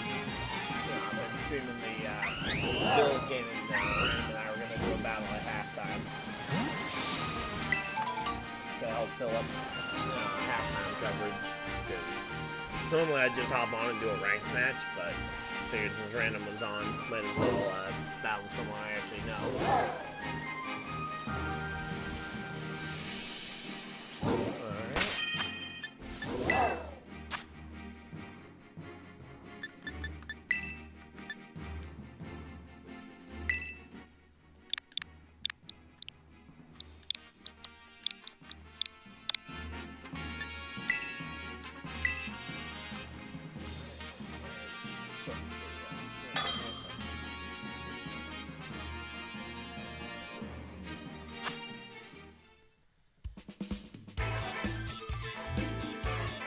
Yep.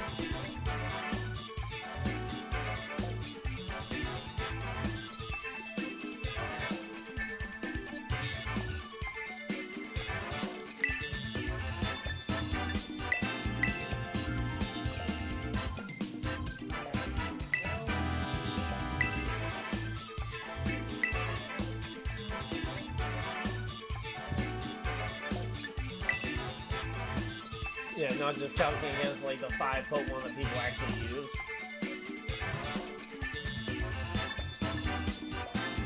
Although it seems more logical to calc against the 5 things people use rather than trying to calc against everything. And then if you need to calc against everything, just throw in Still Valley damage calc. I mean, it's not perfect, but it's a pretty good all-arounder.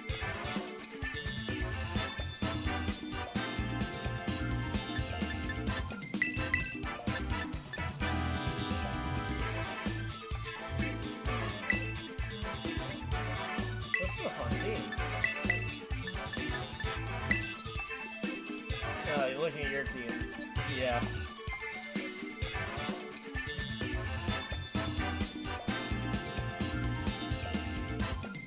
Yeah. I was saying, weren't you working on the? Yeah, you were planning. You were working on the extra build the other day when I was in a party with you.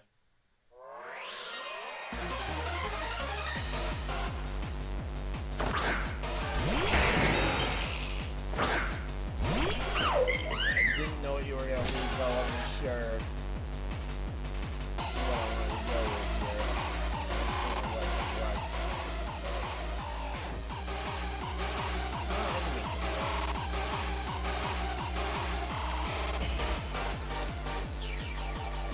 Is this thing supposed to be named for Twitter, or is that just a filler nickname? You haven't thought of a nickname for it? Oh yeah.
They were to say psych up their teammates' stats and double or something,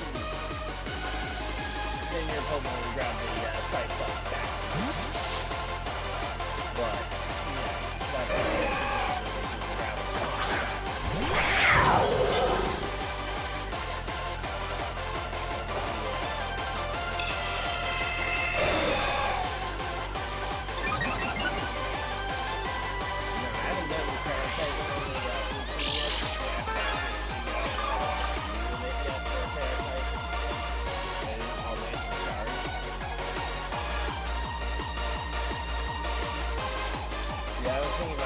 was thinking about poison. I don't know if I necessarily.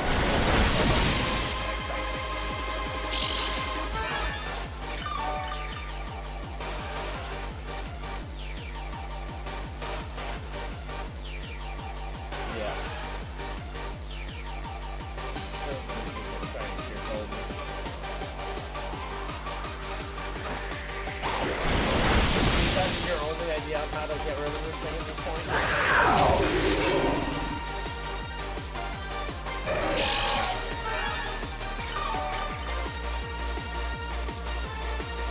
know you've got your Scarf X still really kind of cool, right? But I think nothing gets changed.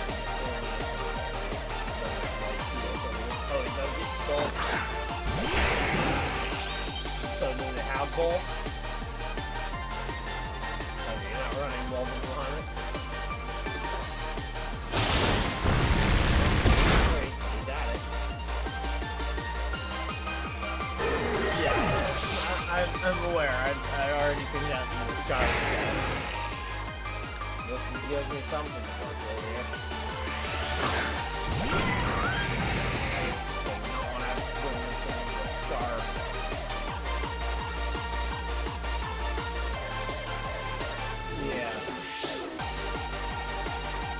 It all depends on what you had in the back.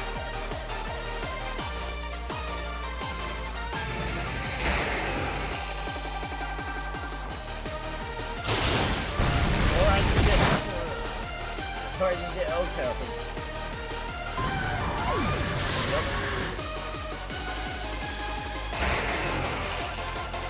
I guess he wants to win. I guess we'll go for a best 2 out of 3.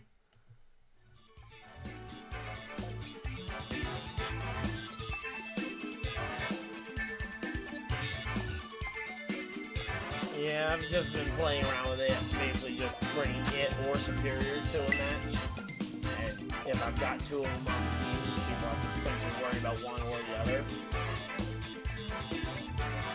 Not to mention I haven't really thought of something to fill the spot with.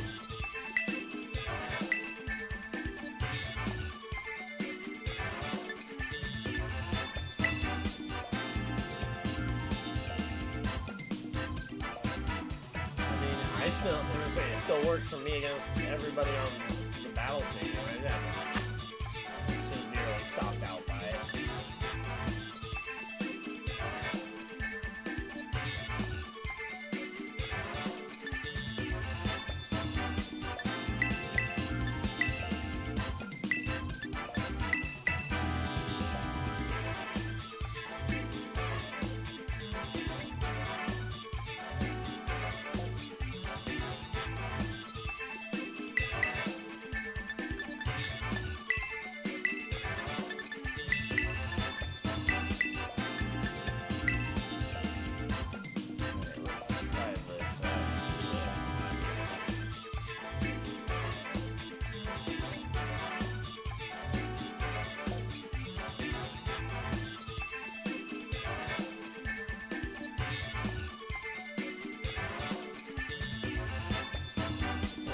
They are back from halftime, so after this battle, I'm going to swap back over for the second half of the game.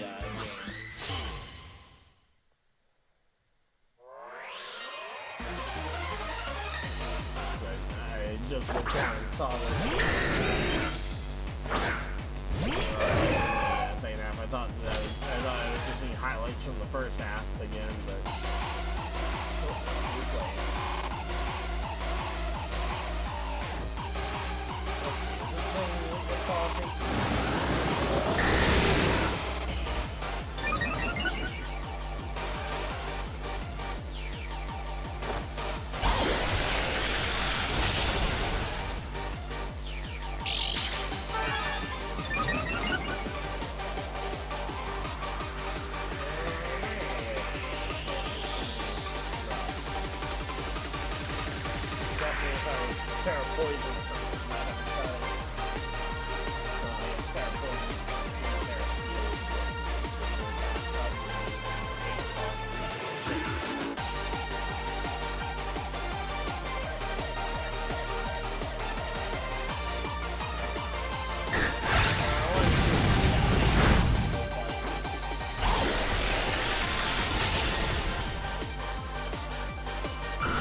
Yeah, I was kind of surprised too, but I guess it worked out for me and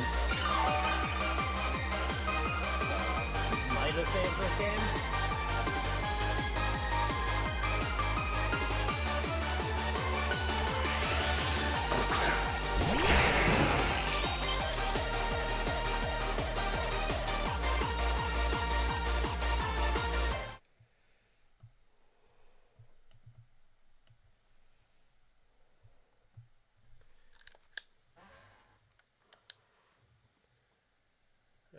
Yeah, and just going for the horn drill. I was gonna say, yeah, if that landed, that would have been insane.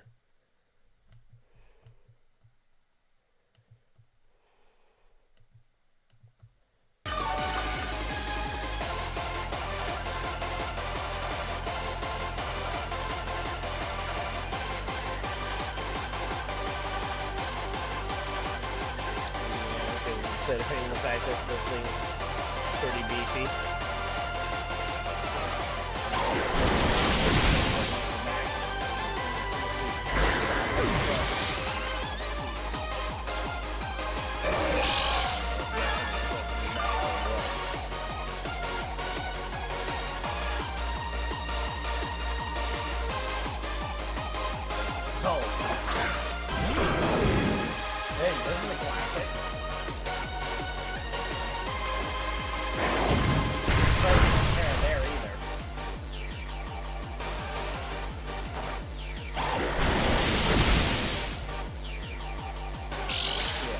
But you would have probably taken it better if you had Carol.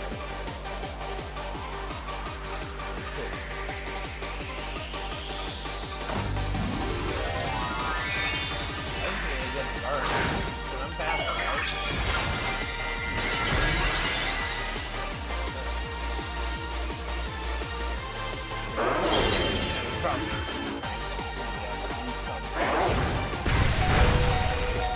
oh, but I survived.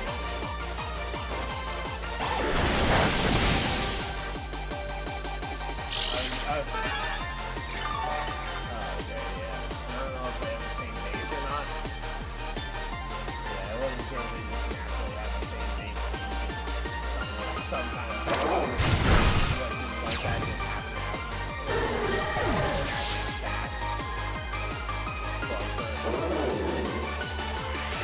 just for example, like, with a lot of the,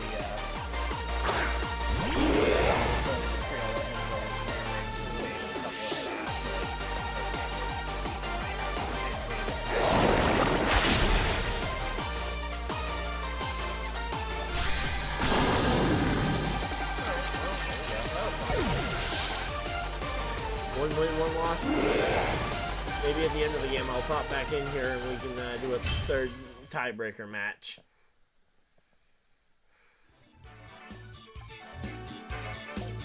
Yup.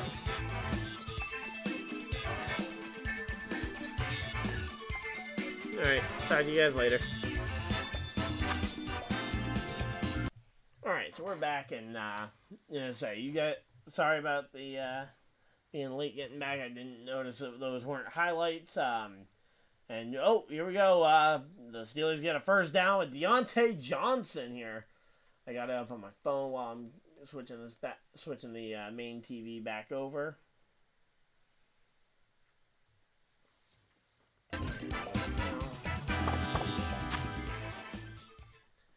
So there we go.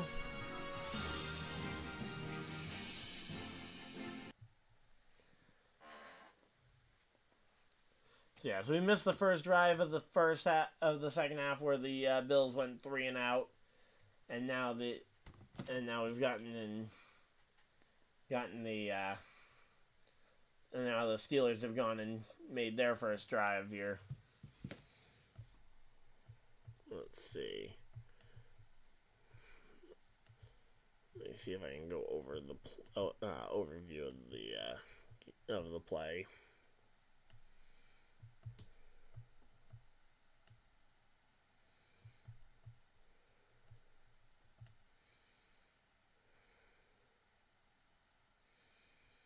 So yeah, so no scoring has happened in the second half, and I'm not seeing a place to go over each play as it happened, but there we go. Alright, we're all set up and we're going. So we can go ahead and just close out of that. There we go. So yeah, at the end of the stream, we'll go in. I'll go back in there. Actually, you know what?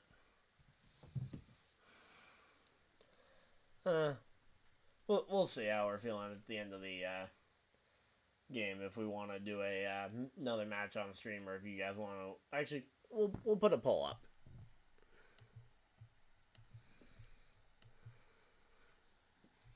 So I'm gonna do the third match regardless. It just matters whether or not I'll stream it or not.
Alright, here we go. We're getting back from commercial break, and they're showing, injury there potentially for one of the Bills defenders. Okay, I think that's what they were showing there.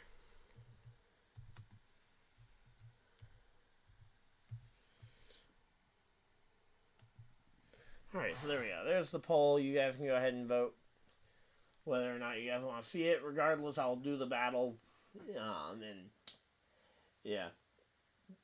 But I figure that'll give you guys the opportunity to let me know what you guys want to see. Do you guys want to see it, or do you guys want me to just end off the stream when we get to the end of the game here?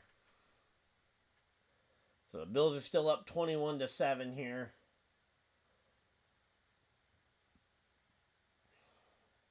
And yep, there we go. Number 43 getting carted off. So we're gonna have to wait and see how that's gonna affect the Buffalo secondary here. But so far, the Steelers, in terms of offensive production, they are starting to bring it up a bit here. All right, let's see. What are the Steelers going to do here? Takes snap, drops back, looking for the pass, and he finds... Are you... Okay. That was really scary. That was nearly about to be another interception there for number 24. Which would have been really scary, because you do not want to see another situation like that where it ends up going that way.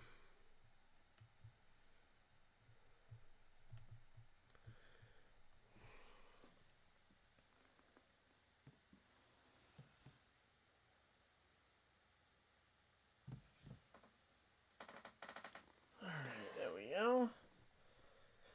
And pass completion there to George Pickens, taken down by number 23 on the Buffalo defense. So, not doing too bad. There we go.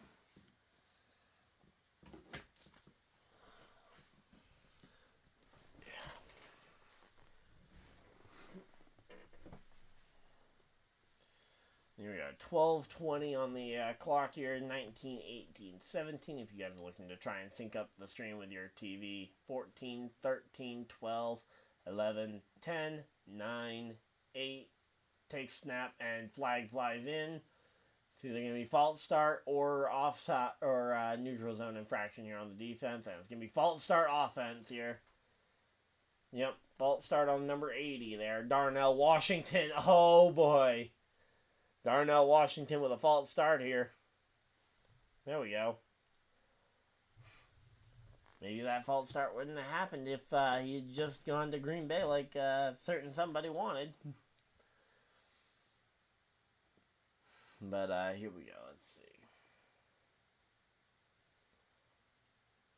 There's a penalties in the first half. They got none, and now they've already had 2 penalties so far in the second half. In the second half here.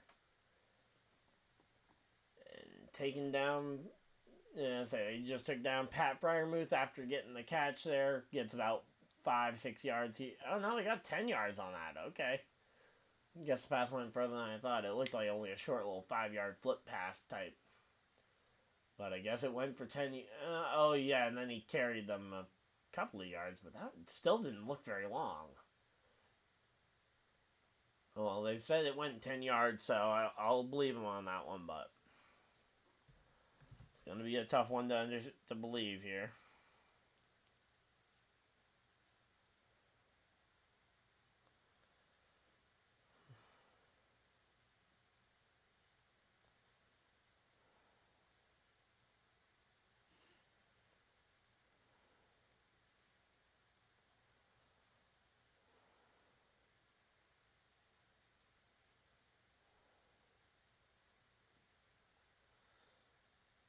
Alright, there we go.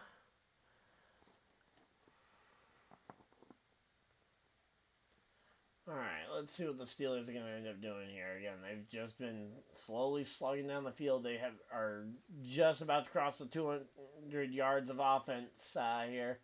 As they hand off to Najee Richardson, who is not going to go anywhere. Gets stopped at the line of scrimmage for no gain. So, 2nd and 10 here for the... oh, no, they gave him a yard. Are you kidding me? Gotta love the refs helping out some players here. And, of course, my phone had to fall all the way back there. Well. Alright, here we go.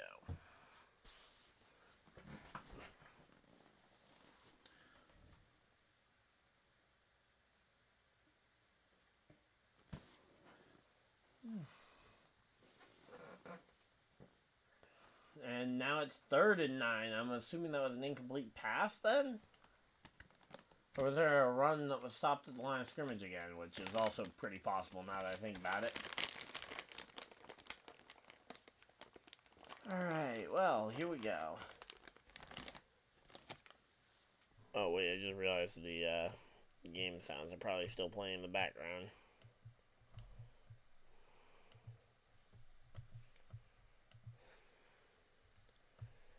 And there we go.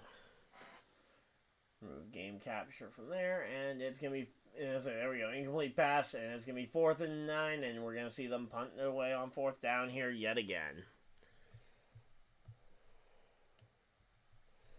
I'm going to just go ahead and move it over now, because I doubt they're going to fault, they're going to fake the punt here. Actually, wait a minute. They might be close, actually, never mind, they're going to go for a field goal attempt, sorry. They're going to go for a field goal attempt here. Trying to get some points at least. And it's going to be good, and it's going to be 10 points now. They at least broke the double-digit number. Wasn't even sure they were going to pull that off. And now they will kick it back to Buffalo.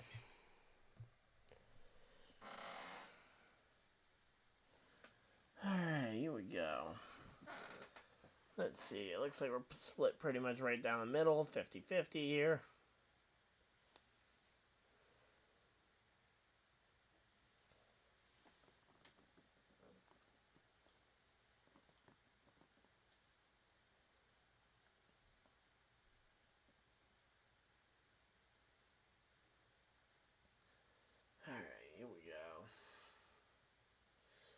just working our way through commercials at this point, trying to get through this one.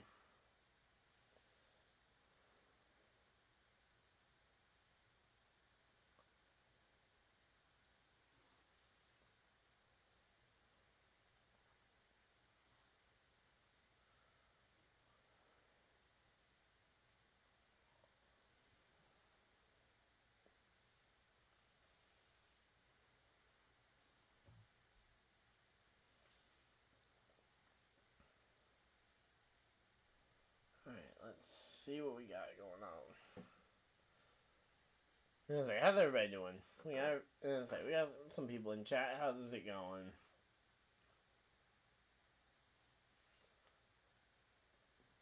And we got a Trevor Lawrence Ritz commercial.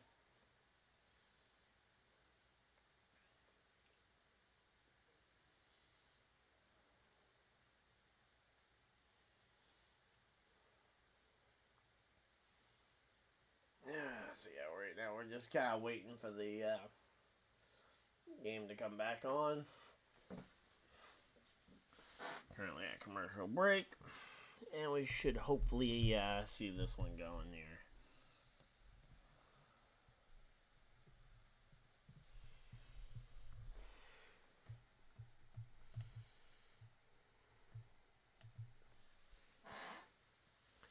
Alright, there we go. So yeah, we're just getting a ton of commercial breaks. Or we're getting a ton of ads for CBS and Paramount Plus stuff. Third quarter, 8 minutes, 50 seconds remaining here as we get ready for the punt back to Buffalo. And number 87 there, Isabella, is back to receive the kick. Not sure why Deontay Hardy's not doing it, unless maybe Diggs' injury was worse than we thought. Because originally I thought Diggs was just going to be out for a play or two there. But there we go, the touchback happens, and it's going to be, the ball is going to be brought out to the 25-yard line. And there we go.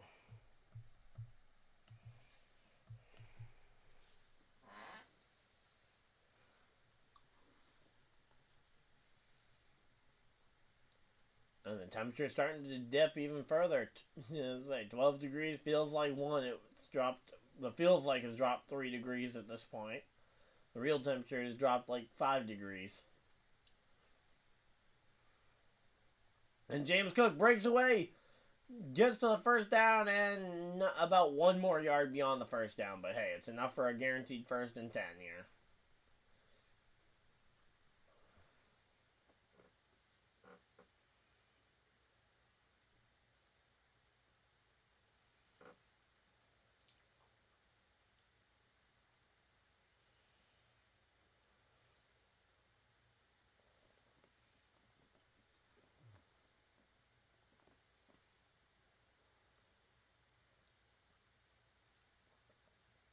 So 8-10, 9-8, takes the snap, and Cook up the middle again. This time it's going to be he's going to get about 7 yards on that carry.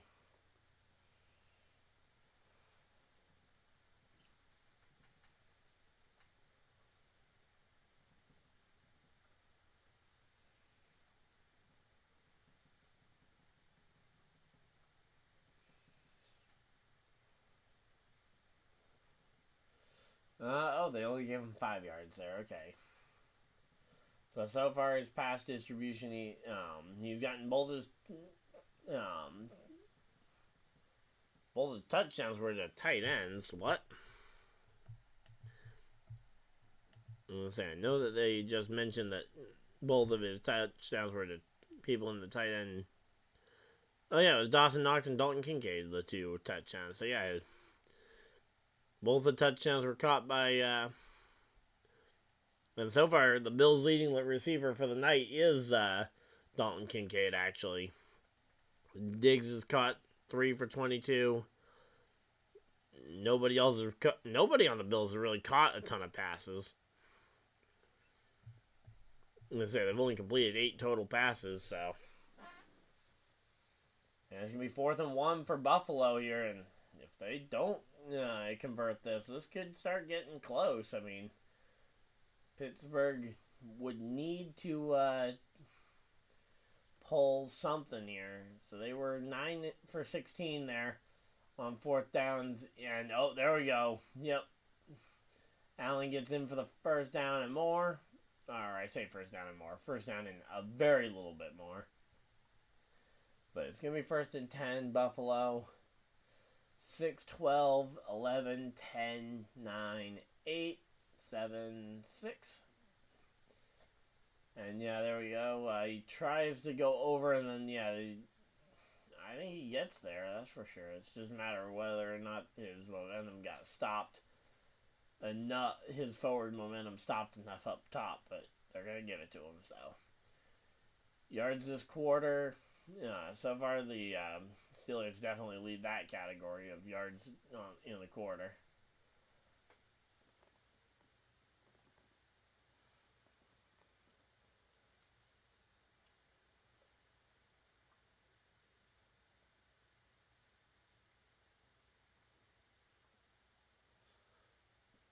Alright, so right now they're breaking down the quarterback sneak there that Allen did to get there. Oh, man. Here we go. Allen takes snap, fires it over the middle, finds Kincaid for a first down and more. Oh, sorry, no, not more. Gets tackled right at the first down marker. I thought he was going to get past him.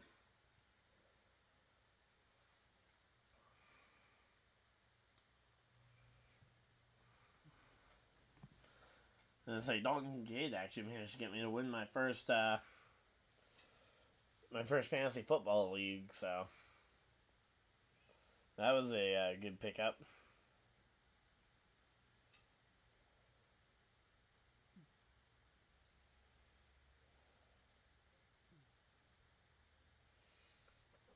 And they run it up the middle and goes not really far.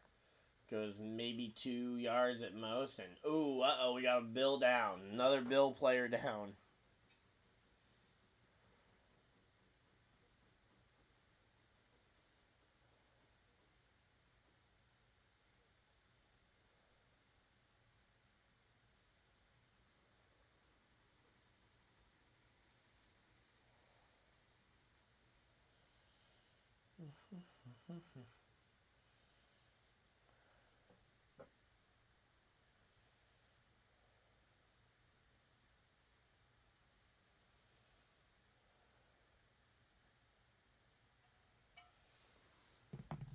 Alright, here we go.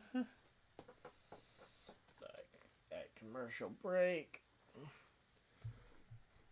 Let's go ahead and refresh my homepage, see how the guys are doing. Oh, they're doing pretty good. What notifications do I got?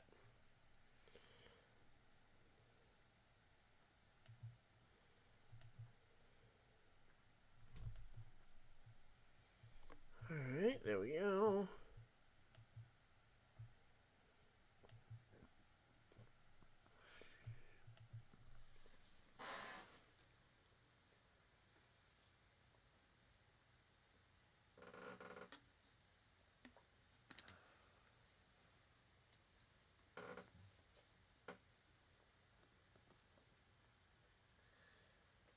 Alright, let's see what we got going on here. Still at commercial break. You're not missing anything, and we are just kind of waiting out the end of this game. Although the Steelers are starting to make this a closer game, at least in the last couple of games that started to drag along.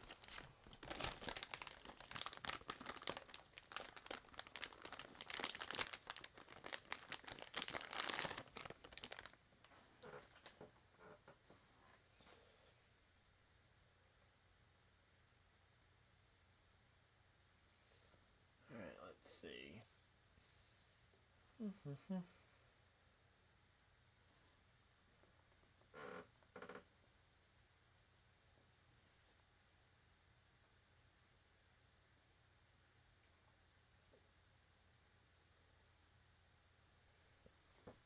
Alright, let's see. What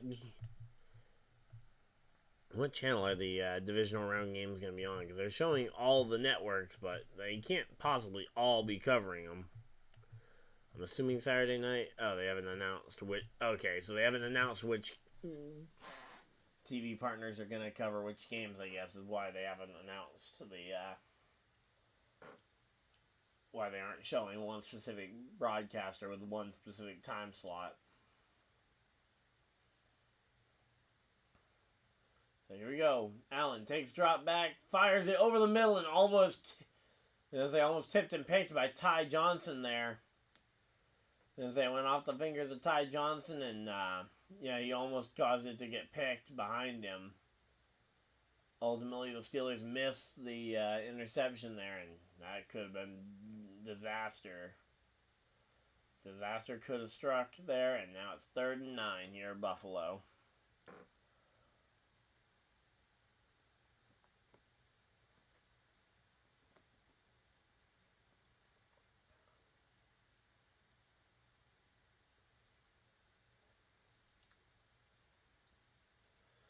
All right, Allen scrambles out to his right here. He's looking for anything he can. He throws it, and he finds Stephon Diggs for a first down. And that's a big-time first down, Buffalo.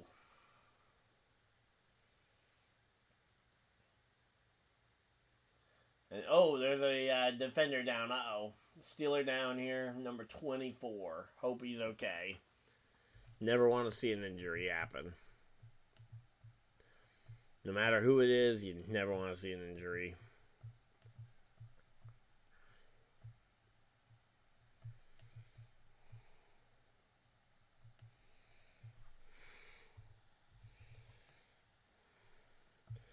Let's pull up the Steelers roster.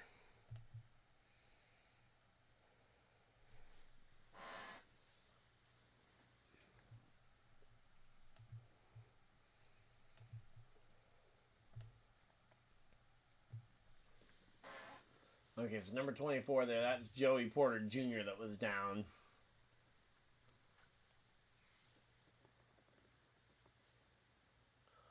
And they go to commercial break again. Wow. Alright, I'm going to go use the bathroom real quick, and I'll be right back, guys. So, we're at commercial break. You're not going to miss anything. I'll be back in like 2 seconds.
Alright, and incompletion to Dalton Kincaid as I come back from commercial, as I come back here, and almost missed, kind of missed the first play, but I caught it on replay here.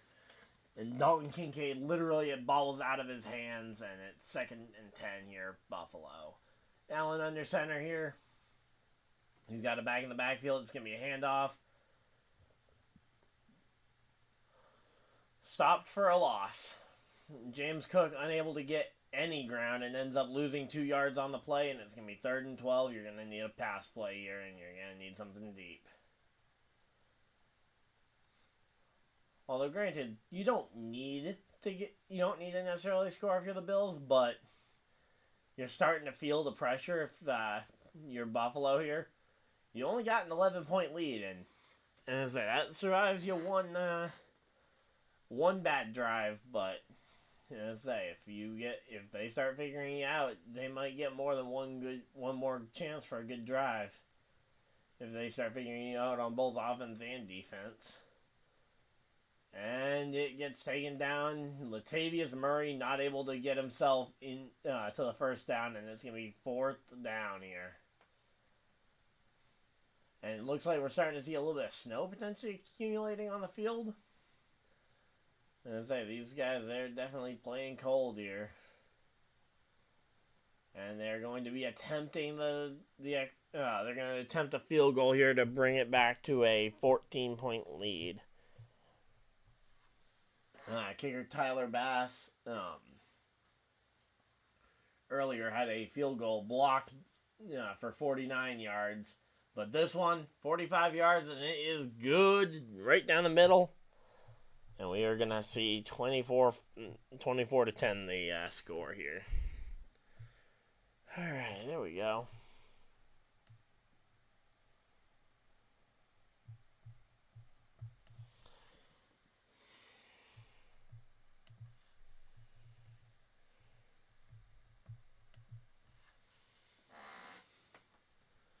So, once again, they're showing a commercial for the Pro Bowl games. I have no care for the Pro Bowl. The skills show, not interested. Flag football game, definitely not interested. Here we go. Definitely can't wait for NASCAR to be back, though. That's absolutely my favorite sport. And the NASCAR Clash at the Coliseum happens the same day as the Pro Bowl, so I'm going to be focused on that for sure. We got we got the Clash at the Coliseum, Super Bowl, and then Daytona 500. One of the best 3-week stretches in sports.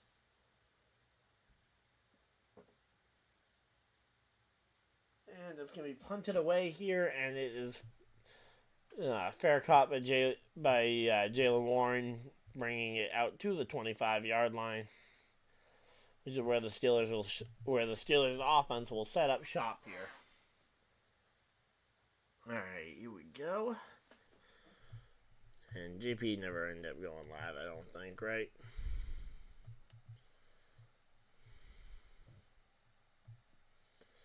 Wasn't sure if after how last night went, if he might have decided to try and stream as many games as he could, but no, he isn't streaming, so. Alright, well. I just wanted to make sure that if he was streaming, that I was there to support him. So here we go. Mason Rudolph takes the snap, drops back, and finds number 11 on the sideline there. Gets tackled inbounds with a pretty decent hit there. Number 24 on the Bill. Or not number 24, sorry. Number 42 on the Bills. Leaving a pretty big hit there. Let's see. Who is number 24? That is... Oh, yeah, that's Khair Elam. The same guy that we were talking about with the interception earlier.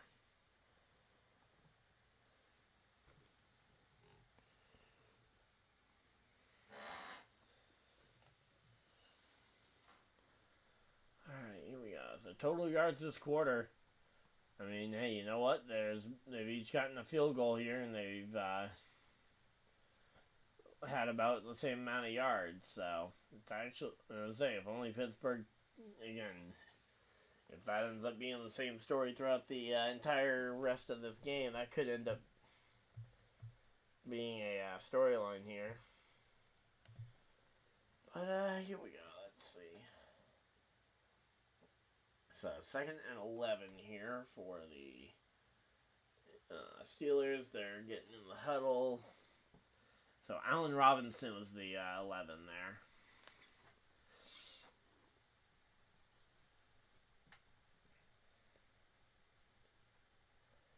I say they're talking about the temperature again. It is definitely cold, but let's see the snap. Rudolph takes snap, fires it deep, and it's incompleted.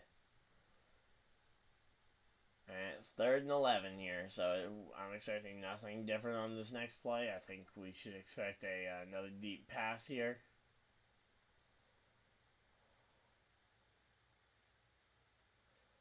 Alright, so here we go. Let's see. And it's just had to do a refresh. Great.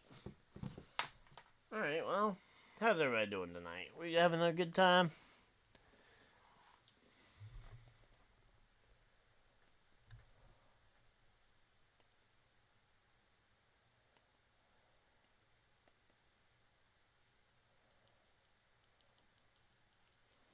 Alright, here we go. 3rd and 11 here. Rudolph takes snap in the shotgun. Drops back. Looking for the pass. And he's going to try and run it. Oh, no, he ends up throwing it. And is that completed? It's completed. There we go. Number 1. Oh, wait, no. That's number 14. Never mind. Number 14, George Pickens on the catch. But number 1 caught it. I was going to say, I don't have a clue who number 1 is. But no, it's Pickens there. Alright, so Pickens gets the catch and ends up turning it into a first down, and we're gonna see the end of the 3rd quarter here. So there we go.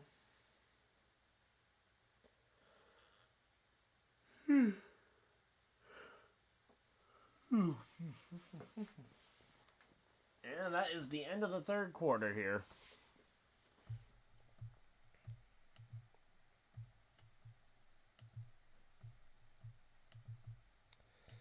So here we go. 3rd quarter is now 4th quarter. And they're going to go ahead and go to a commercial break probably. So gives me a chance to read all the chat messages again. Which, I mean, if I read them all, it might actually take me some time.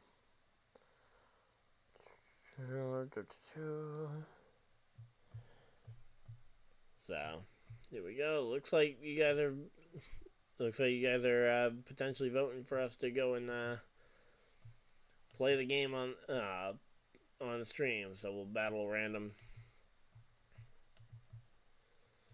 All right. You know, that we'll leave that poll up until the end of the game, but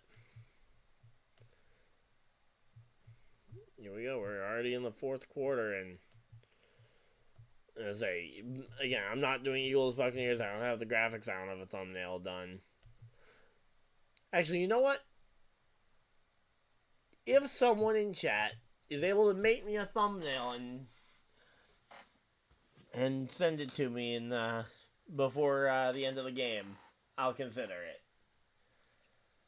I don't know if anyone cares enough to try and make a thumbnail for the game.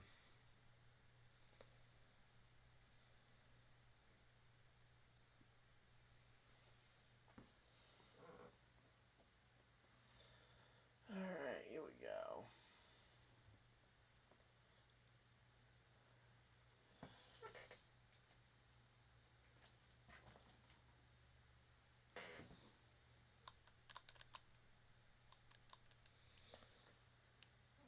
Alright, well. Honestly, I'm just going to pull up the video capture again in the sidebar here, and we're going to go ahead and not going to necessarily do anything super important. I'm just going to kind of play here during the commercial breaks, because there's not much for stuff to do, and there's not chat messages to read, so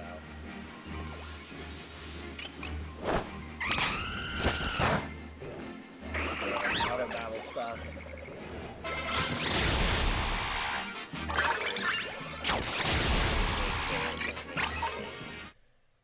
So I don't need the noise in the background. Alright, there we go.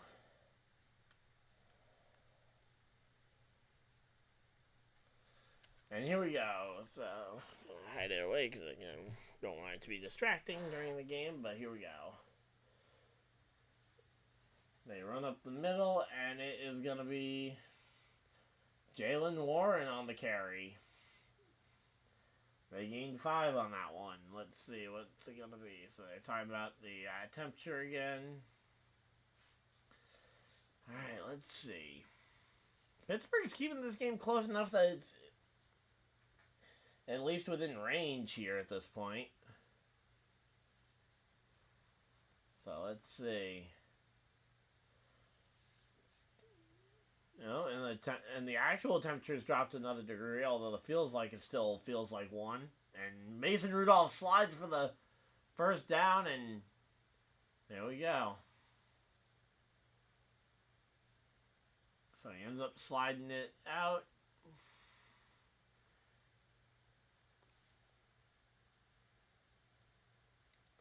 Man. So awesome offensive plays this half. Pittsburgh's only 1 play behind, and total yards on the half, Pittsburgh's actually way ahead. So, there we go. Pittsburgh's actually measuring up pretty well in the second half. Problem is that the first half happened. And here we go, let's see. Another first down completion there to Deontay Johnson.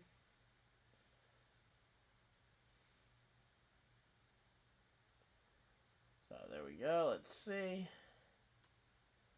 So he finds Deontay Johnson, the guy who didn't score a touchdown at all last year. And I say, not doing terrible. But, yep.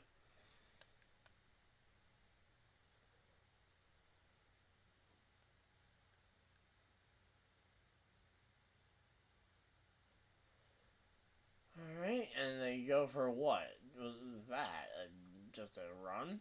Yeah, just a run play with Najee Harris there. And I see the hand warmers on the... okay, so it looks like Allen Robinson and Joey Porter Jr. both down with concussions and both questionable on whether or not they'll return to the game. There we go. Alright.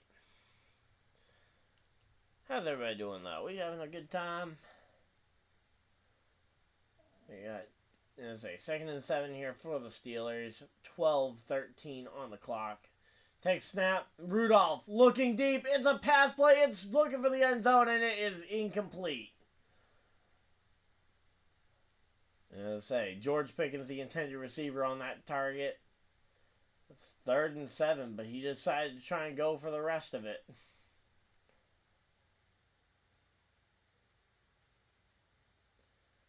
So yeah, and then George Pickens just ends up dropping it, which is unfortunate, but hey, you know what? It happens.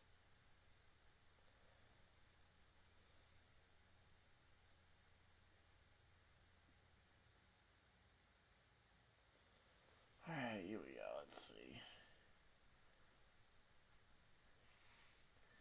Take snap, firing off to the side here, and he finds Deontay Johnson for another first down, potentially, or is that going to be they're going to have to wait and see, but I think that's going to be first down. We'll have to wait and see, because he was waiting on he was close on that. And obviously it was 3rd down before, and okay, yeah, they got it for sure. DeMar Hamlin there on the field, going and showing it.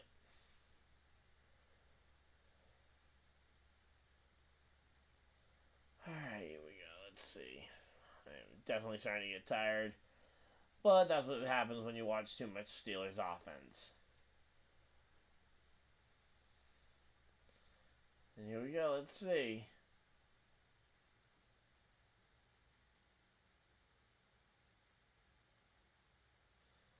Alright, here we go. 11:09 here on the clock. And it's going to be 2nd and goal here for the Steelers. Let's see. Come on. Alright, here we go.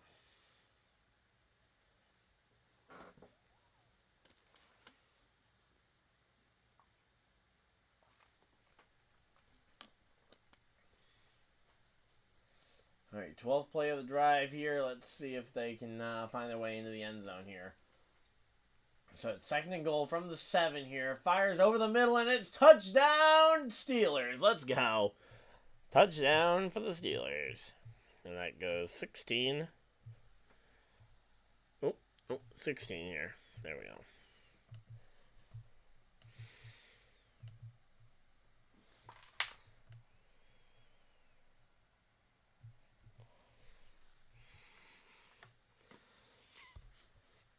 Alright, there we go. And are they going to go ahead and back it up with a extra point kick? And yep, right up the middle. No questions asked. And that is 17 there. And now they're going to probably go to commercial break yet again. Although we are... Oh, there's a flag down. That's a very late flag. Uh-oh, what's the flag for?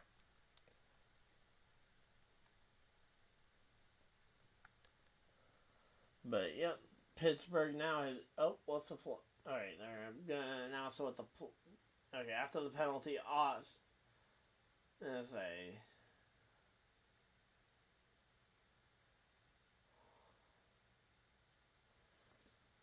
Let's see what the penalty is going to be here.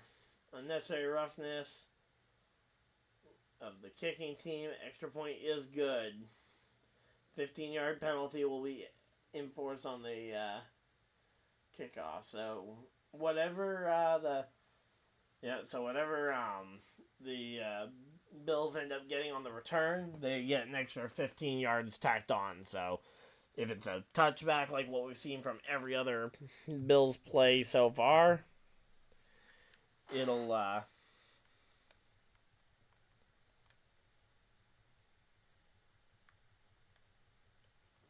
wait a minute. Uh-oh.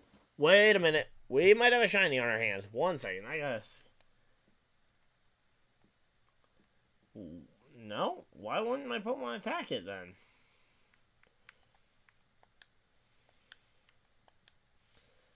Okay. I had to see it on the bigger screen here.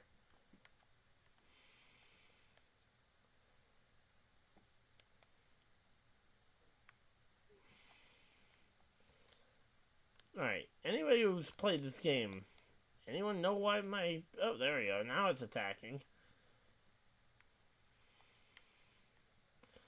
Alright, I thought we might have gotten a shiny there. I had to check it on the big screen there, but now that I found out we didn't. Yeah, I know it looks a little different. I just had to check because my Talonflame wasn't attacking it for whatever reason, so I wanted to make sure that I wasn't just not noticing it.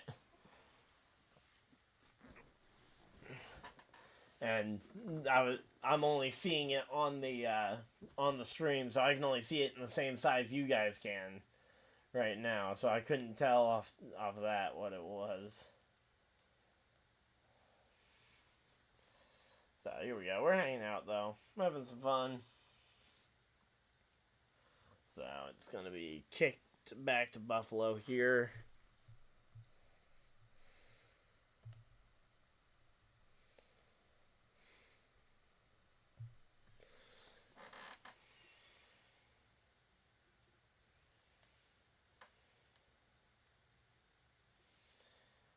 Alright, here we go.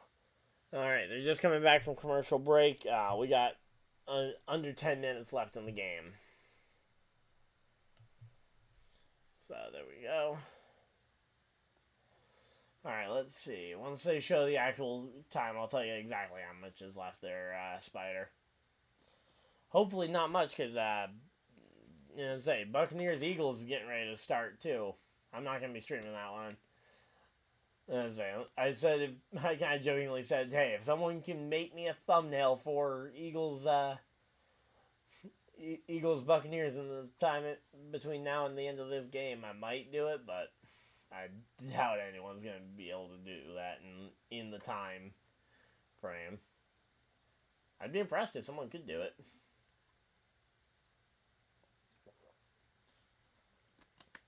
If I weren't calling this game, I probably could get it. And there we go. So we had a kick return there. Yeah, and 15 yards will get added to it after the penalty. And they go and they're talking about the ESPN game tonight at 8 Eastern. So again, Eagles or Buccaneers, whoever wins that game will be playing the Lions at 3 on Sunday. Will we calling that game?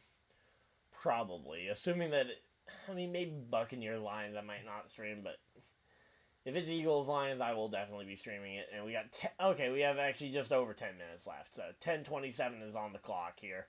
Takes a snap, looking, deep bomb! Had no idea who he was throwing it to. And we got a flag thrown. And it was a deep bomb from Allen, but I got no idea who he was throwing it to. Might have been some DPI, maybe. We'll have to wait and see. I didn't get a great look at the receiver's route that he was throwing to. Okay, it was Dalton Kincaid. Oh, yeah, and the Steelers just took Kincaid completely down before he got there, so makes sense. It'll be it'll be automatic first down here, DPI.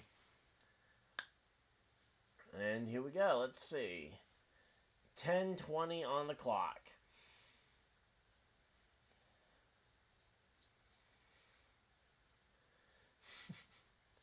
This shouldn't be a hard one to say.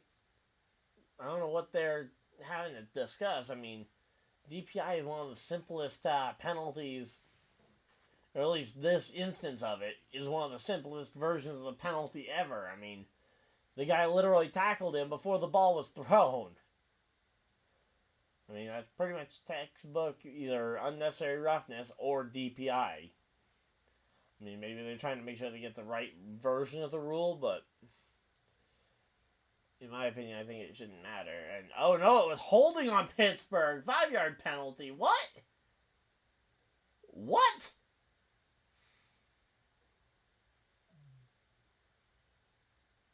$23-yard penalty is what it should have been, based on the spot on the call. Yeah, that's... They called him for holding. It is still a replay first down, or an automatic first down, so it's not a big deal, but there we go. James Cook up the middle for 9 yards. It's going to be 2nd and 1, but I don't know. It's just one of those things where it's like, come on, just get the calls right that are easy. You don't have to if there's a complicated call, I can at least explain, hey, I can see why it might be tough, even though they do have more equipment than I do, and they're actually there to tell. But on some of those instances, okay, I can get it. Just get the penalty calls right that you should be getting right, that are clear as day. We got 9:34, 33, 32. If you guys are trying to sync up your stream with the with whatever you guys are watching the actual game on.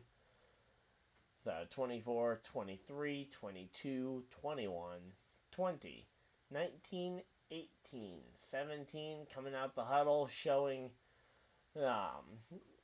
temporary offensive coordinator here.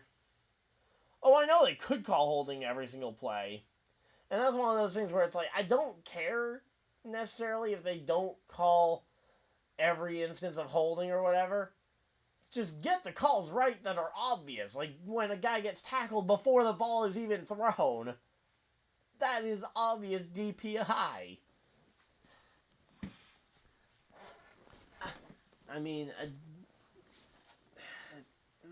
That's just one of those calls that shouldn't be tough. But yeah, I totally understand it. I remember, I think it was it Jason Kelsey on the New Heights podcast that went and said how, yeah, literally everybody holds every play because that's how you play the position of offensive line. Here we go. A short little screen pass here to Stephon Diggs on first down. Gonna get about 6, maybe 7 yards, and he gets tagged by a teammate. I guess they're gonna try and play some Duck Duck Goose or something. Just goes duck as he gets up. And no, they only gave him 5 yards. Okay. So, I guess I must have been seeing an extra yard there.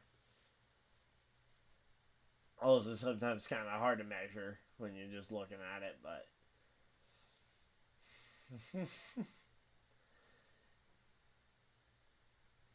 yeah, hard to compare the two quarterbacks when it comes to rushing.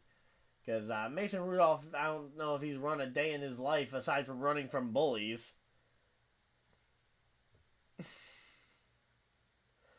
I don't know if that would be better or worse.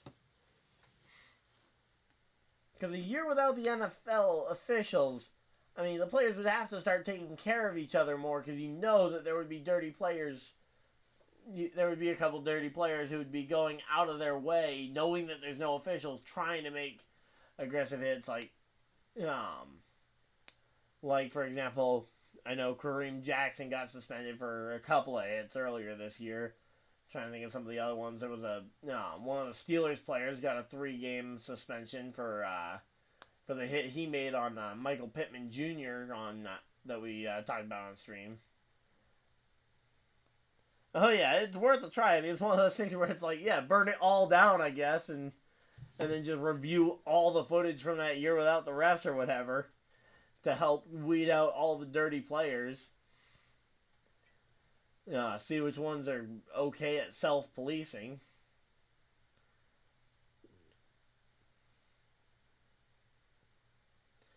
Guarantee they wouldn't hit as hard if you just take the helmets and pads away.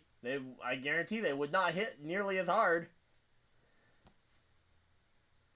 And I say that'd be an interesting thing for them to do, but they aren't going to do it because they talk so much about how all the pads and stuff are for safety. But they wouldn't hit nearly as hard if they weren't padded up. And here we go. Allen in shotgun, calling in the signals here. He's got James Cook off to his left here. He's got 2 receivers down the right side here. Takes the snap. Fires over the middle to Khalil Shakir, who stays on his feet to the 10, to the 5. Touchdown, Bills! I mean, hey, it would basically be rugby. And I forgot to move the ball over, but it is a touchdown, Bills.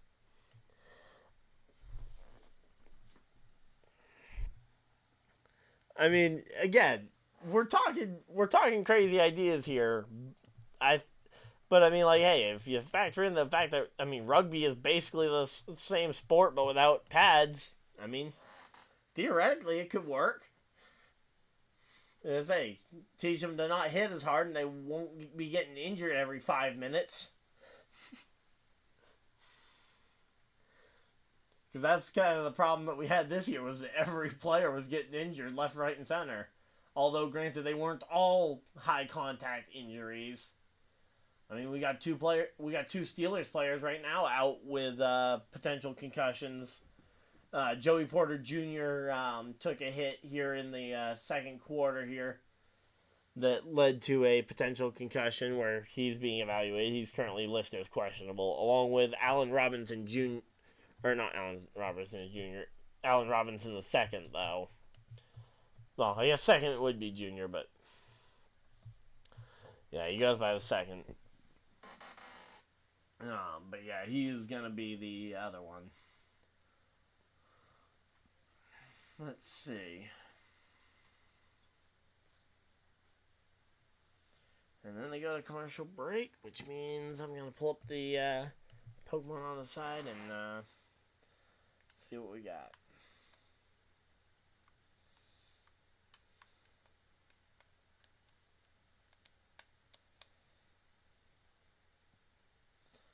Alright, there we go.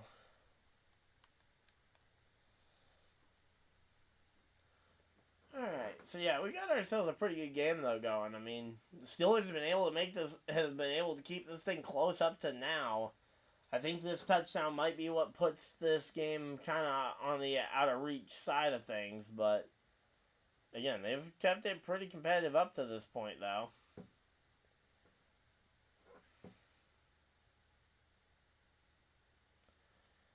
Alright.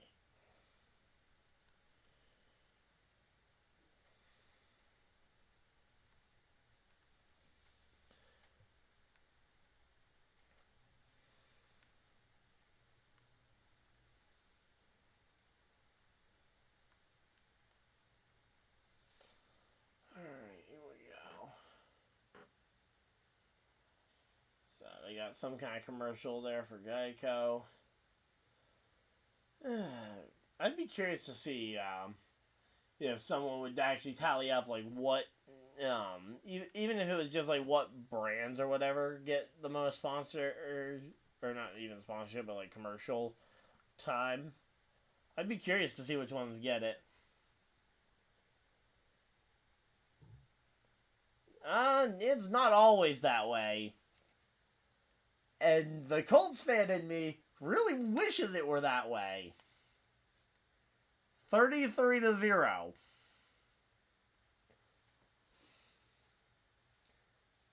If you guys know, you know. And if you guys don't, the Colts game from the Colts Vikings game from last year, we went up 33-0 in the first half. And then we proceeded to follow it up with follow it up with a 36-33 loss in overtime.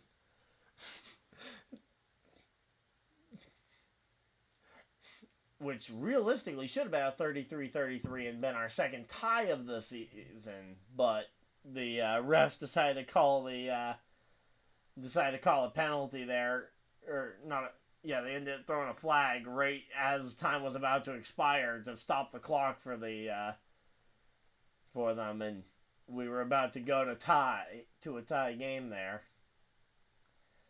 but they ended up throwing the flag for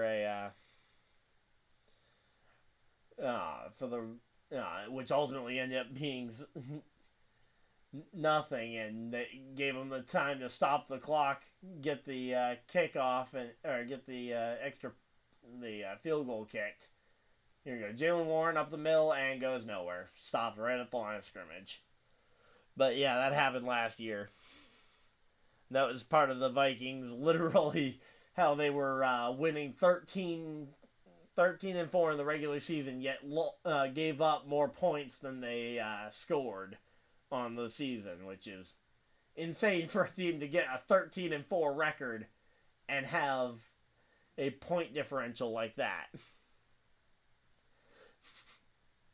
I mean, that's why nobody was surprised when the Giants blew them out in the wild card round. And Pat Freiermuth going out of the game right now with some kind of ankle injury. It looks like he's limping a little bit.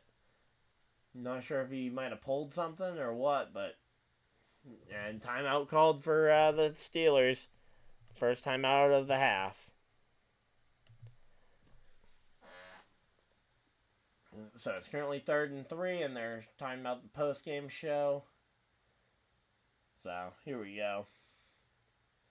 Yeah, that was some fun times last year, watching that happen. I remember because I was busy watching a NASCAR race when the game started, so I didn't end up seeing. I ended up checking in at halftime and saw the score and was like, "Wow, what Colts team is this?" And then Matt Ryan did Matt Ryan things, because that's the other funny thing, was that we had Matt Ryan as our quarterback, and he started that game, so he ended up one-upping himself from 28-3 to 33-0. Even though 28-3 is going to be way more memorable for Matt Ryan over his career.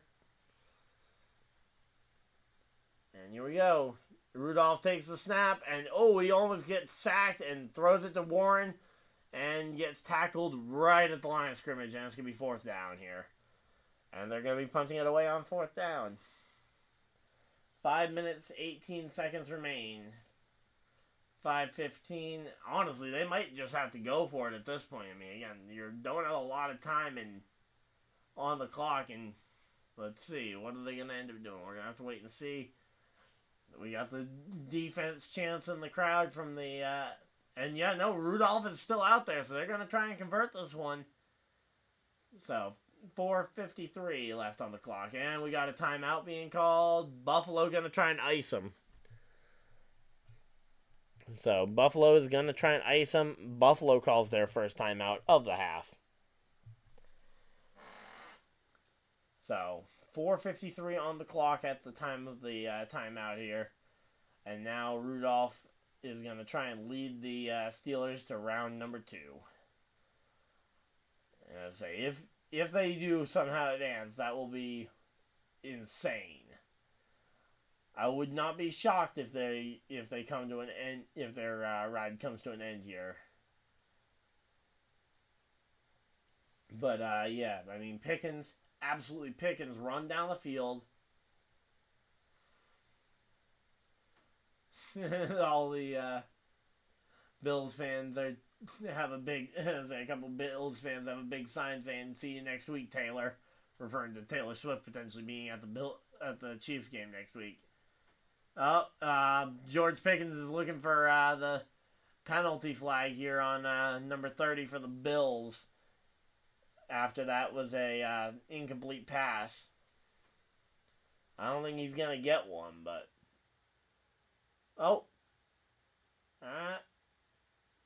wait, let me see this again. I don't know. He doesn't get there. He doesn't make contact. Wait, Jackson tugs in before then. Where's the other tag here? Let's see. Because they're saying that. Oh, he's throwing it. He's throwing stuff here on the sideline. Arm around the waist, but it has to be a significant turn before the ball. But just kind of reading their explanation, but I didn't see anything. Yeah, they made up that side and they knew they knew what they were going to be doing here. And they run up the middle, and they're just going to try and run down the clock probably at this point. Okay, here we go. On the replay, let's see. I don't see it. I mean, he had an arm around him, and yeah, it probably could. That definitely could have been called. I just don't know. And it's hard. Yeah, it probably should have been a penalty looking at it on replay now that I've gotten a chance to see it, but the white glove on the white jersey makes it hard to tell, which obviously is the plan of why you wear the white gloves when you're at home. And there we go. Ty Johnson there getting some good running there, gets the first down and a little bit more as he goes out of bounds and will stop the clock. Kind of surprised that the Bills are even trying to get out of bounds to stop the clock here at this point. I mean, between Cook, Allen, Murray, and Johnson, they should be able to just run the ball at this point and make first downs happen. Although they might just be trying to score, because if they score, that puts this game out of reach for Pittsburgh, I think. Second down. They tried to run it and got absolutely nowhere with Ty Johnson this time around. So they tried, and it didn't really work here, but alright, here we go. So again, if you guys haven't already gone and voted, remember there's a poll in the chat if you guys want to see the third match on the best of three to break the tie from halftime between me and Random. If you guys don't want to see it, I'm still going to play it because I want to play him anyway again. Because that team was fun to play against, but figure. Oh, and Pittsburgh used up a timeout there as well. But, yep. Figure if you guys want to end up seeing the match, I won't take it away from you guys. And here we go. Run up the middle, and yep, there we go. First down, Bills.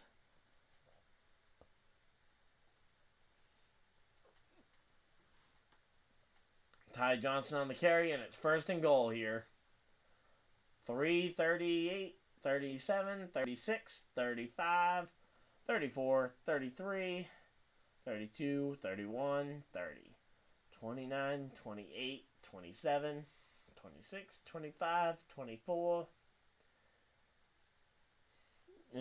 Counting it down so that you guys can hopefully sync up the stream with your with whatever you guys are watching the game on, if you guys are trying to do that. always like to do that periodically throughout whenever we get a long period of watching the clock run. Although at this point it would be kind of late to be trying to sync up the stream. Alright, here we go.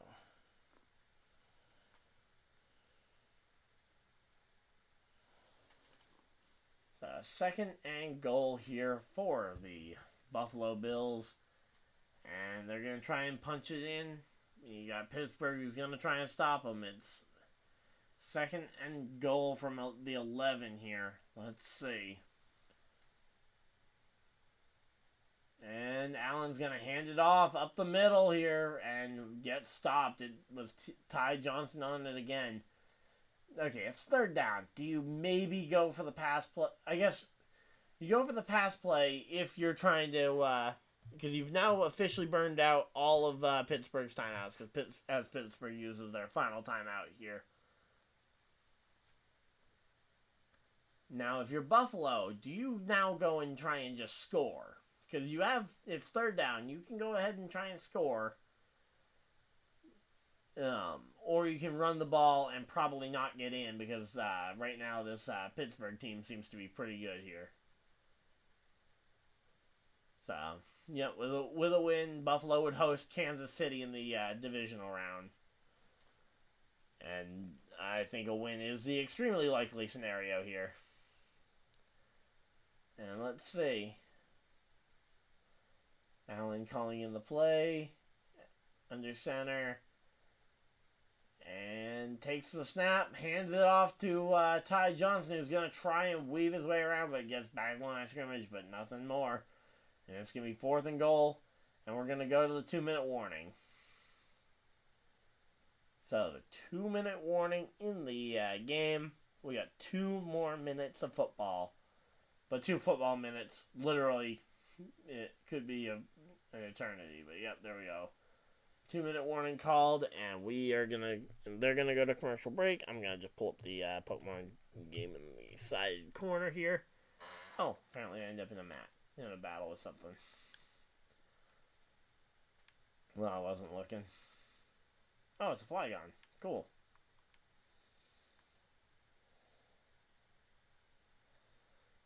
But, yep. So, got a nerve there. Alright, here we go. So yeah, we actually have, as I said, this stream's been pretty good. Not nearly as big as the other couple of streams that we've done, but it's been fun.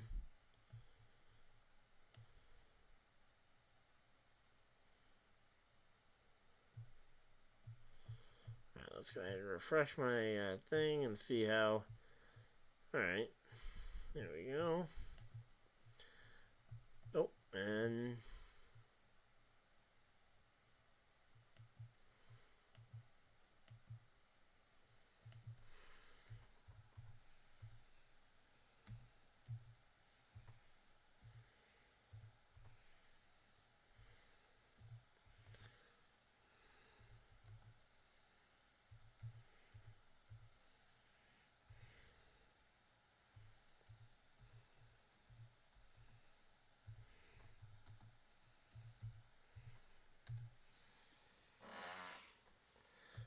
there we go, got that done.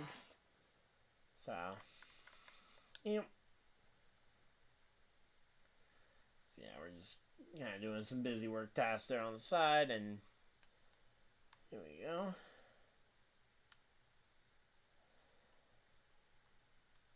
I don't have any kind of sandwich going or anything, so I don't want to waste the BP on a sandwich that I'm not even going to really be bothering with. Got the NFL Pro Shop commercials going. Trying to advertise people to get their jerseys. I got my jersey, and then my team was promptly eliminated from the playoffs on the first game I got to wear it. And we're back from commercial break, which means this goes away. And we get to watch the final 2 minutes here. So it's fourth down for the Bills. They're going to kick the field goal, make this a game that's definitely out of reach.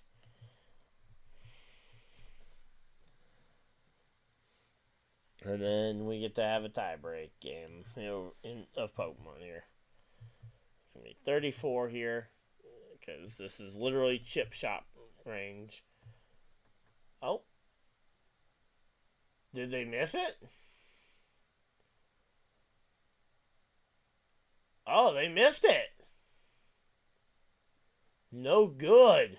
I thought they were going to for sure get this. And no, it gets blocked and then way wide. Okay, so no, it's going to be a 31-17 football game. And now the Steelers, they've got no timeouts to work with, but they could try and they got to try and drive this one down the field here.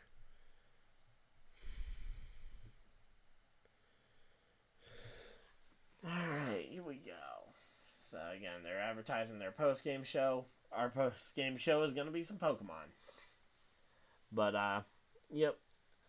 And as I say, Steelers have got literally no time left on the clock, but, well, they got 2 minutes on the clock to try and make something happen, but they got no reason to be throwing it down the middle of the field unless you absolutely think you can hurry up offenses and get all the way, because you're going to need an onside kick to try and go for a second touchdown to try and close this game out. Oh, they're actually making it work. Problem is, you can't afford to be fighting. Okay. I thought Harris might be getting into a shoving match with one of the Buffalo Bills, and you can't be doing that.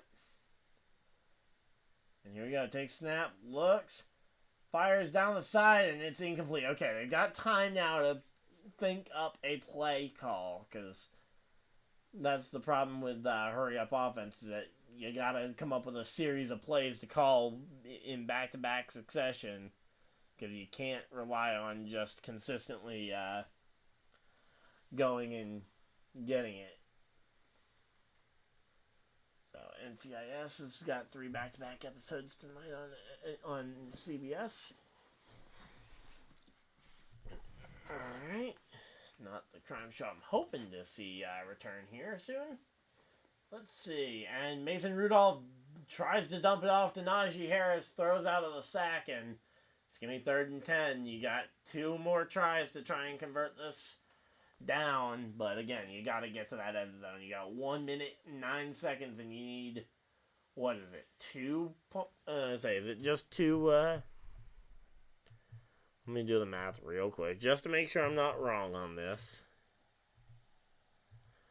Okay, so they need 2 touchdowns exactly to tie the game, with both the extra points, because I'm assuming they're not going to go for 2-point conversions at this point, because that would be just disaster if you miss one. So here we go. Mason Rudolph throwing deep over the field and throwing it to Pat Freiermuth, but you got to hurry this up. Here we go. So the ball is on the 50 here, and we got 51 seconds left, and they spiked the ball here. Spiked the ball to stop the clock. There we go. Clock is stopped at 52 seconds.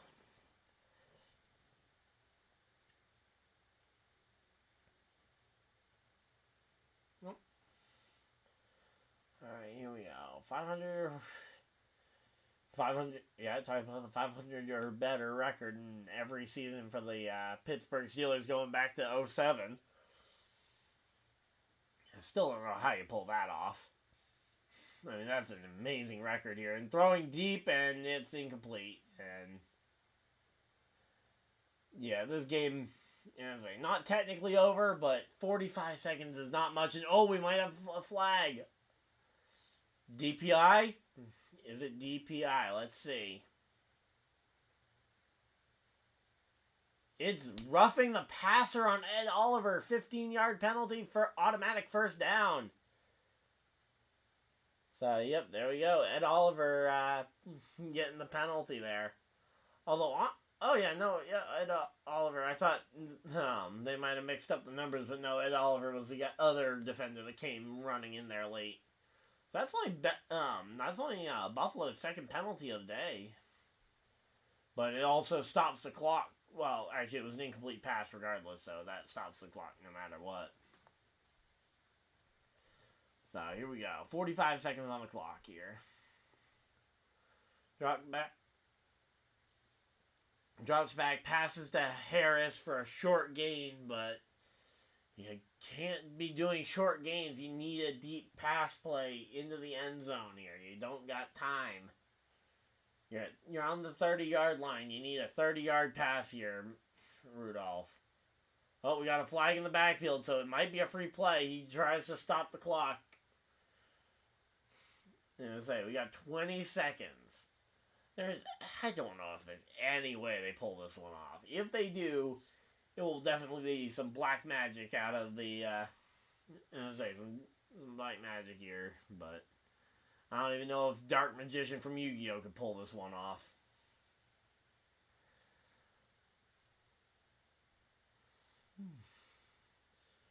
And let's see, it's a false start on the offense. No. Oh, wait, no. Illegal substitution. Sorry, not false start. False start would have meant they would have blown the play dead automatically. But no, it was invalid substitutions.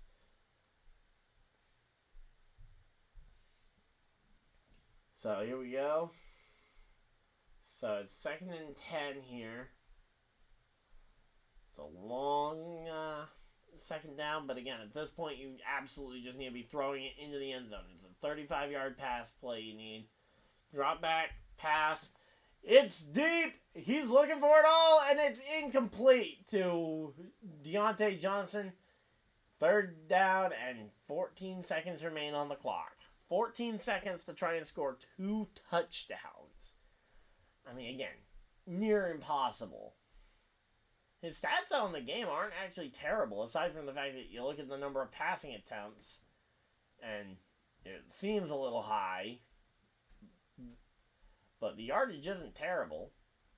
Also, there's a lot of movement going on upstairs. I wonder what's going on up there. But here we go. 14 seconds left in this game. Steelers, 3rd down. Takes the snap, looking, scrambles. He's off to the races. He's gonna try and run it. He gets there, but he's gonna run out of time, and time is going to expire on the game.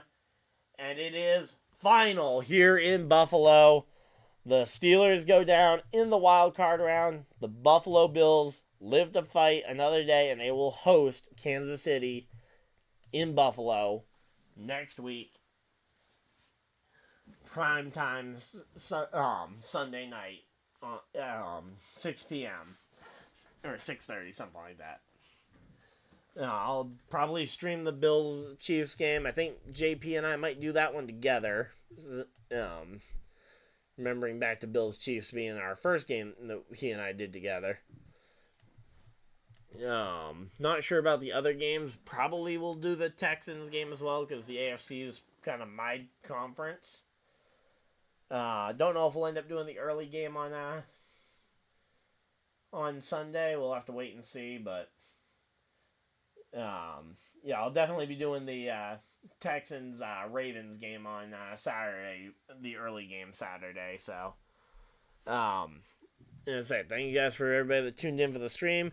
As you guys did vote for it, we're gonna go ahead and I'm gonna hop into the Discord call and see if Randoms wants to go and break our tie here. Hello. All right, game's over. You want to go and break this tie since we went and won one game each at halftime?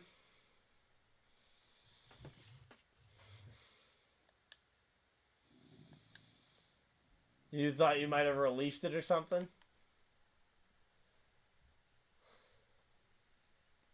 Oh, yep.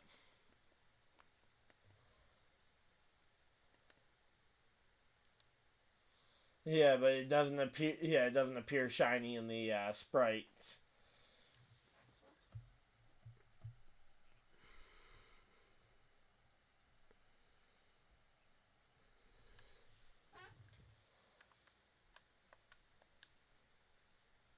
All right. Well, I got the code still in. Whenever you're ready.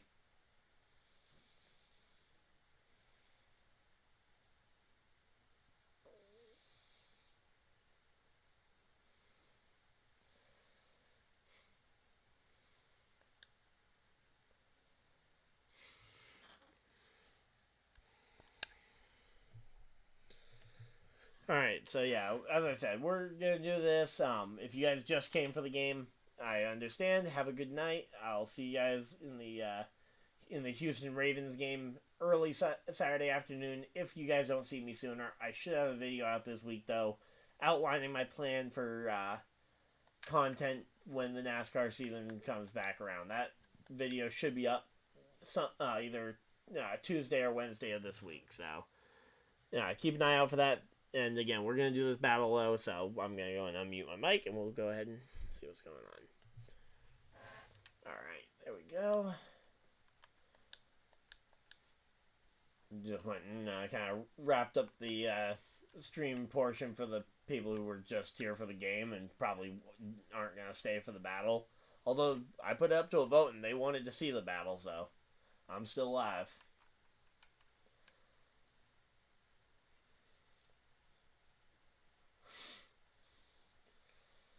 Yeah.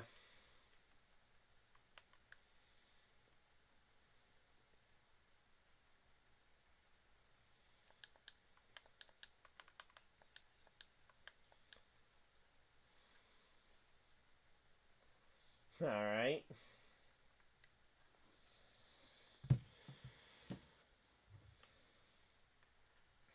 So here we go. Got my team. I'm already locked in, so if you want to talk about what you're thinking. Because I know when I'm trying to pick my Pokemon, talking out loud sometimes helps. But I don't want to do it when I know the person could potentially react to what I'm saying.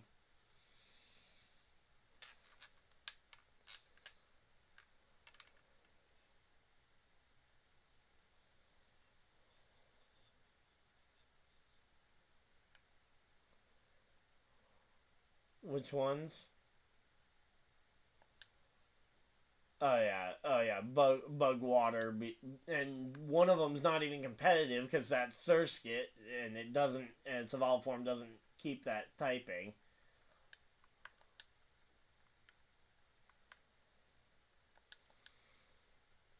Because that's another one of those water bug types.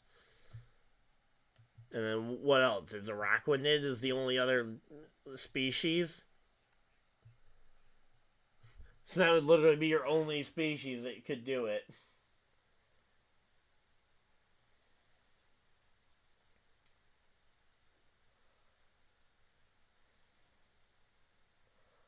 I mean, ice is kind of the bigger weakness on your team, though, because, I mean, you do have Pokemon that can deal with water types. Problem is, most of those water types teching Ice Beam is near impossible to cover.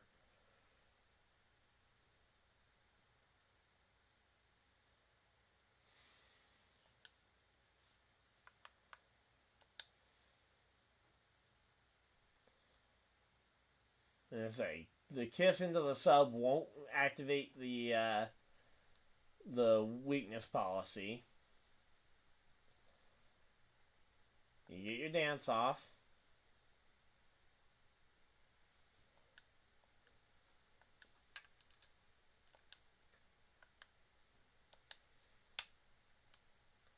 And the extreme speed. Okay, we survived that on the first hit, but we definitely don't survive a second hit.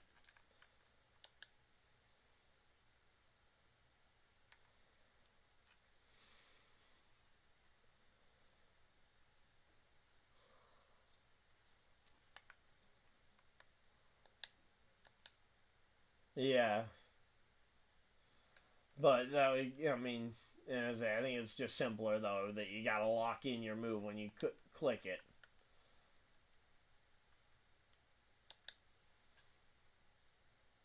Alright, what's your Terra typing? Don't remember if I saw it last time. I don't think I did. Okay, it's just Steel.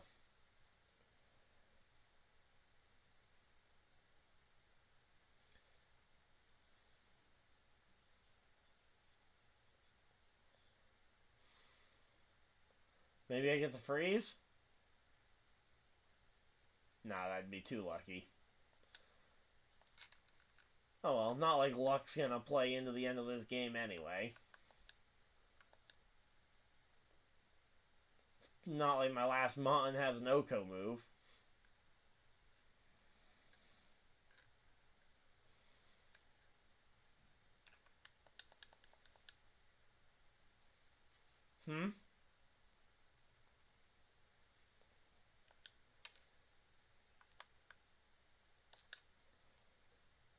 I say, yeah, outrage. I eat that pretty well. Oh, no, I definitely do. I was being sarcastic when I was saying, oh, yeah, it's not like I have a Pokemon with an Oko move in the back.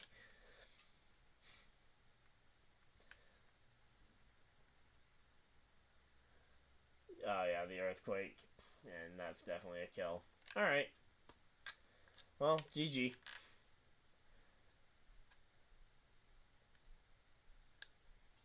Yeah.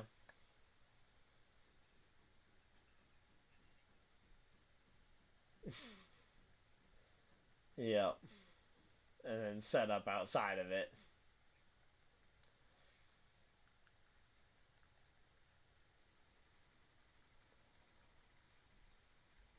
Yep. Alright. Alright, well, if you guys stayed for that, thank you guys for everybody that stayed, and hopefully you guys enjoyed, and I'll see you guys next video. Live stream, whatever you guys had to do with the rest of your day. Have a great day, everybody, and goodbye!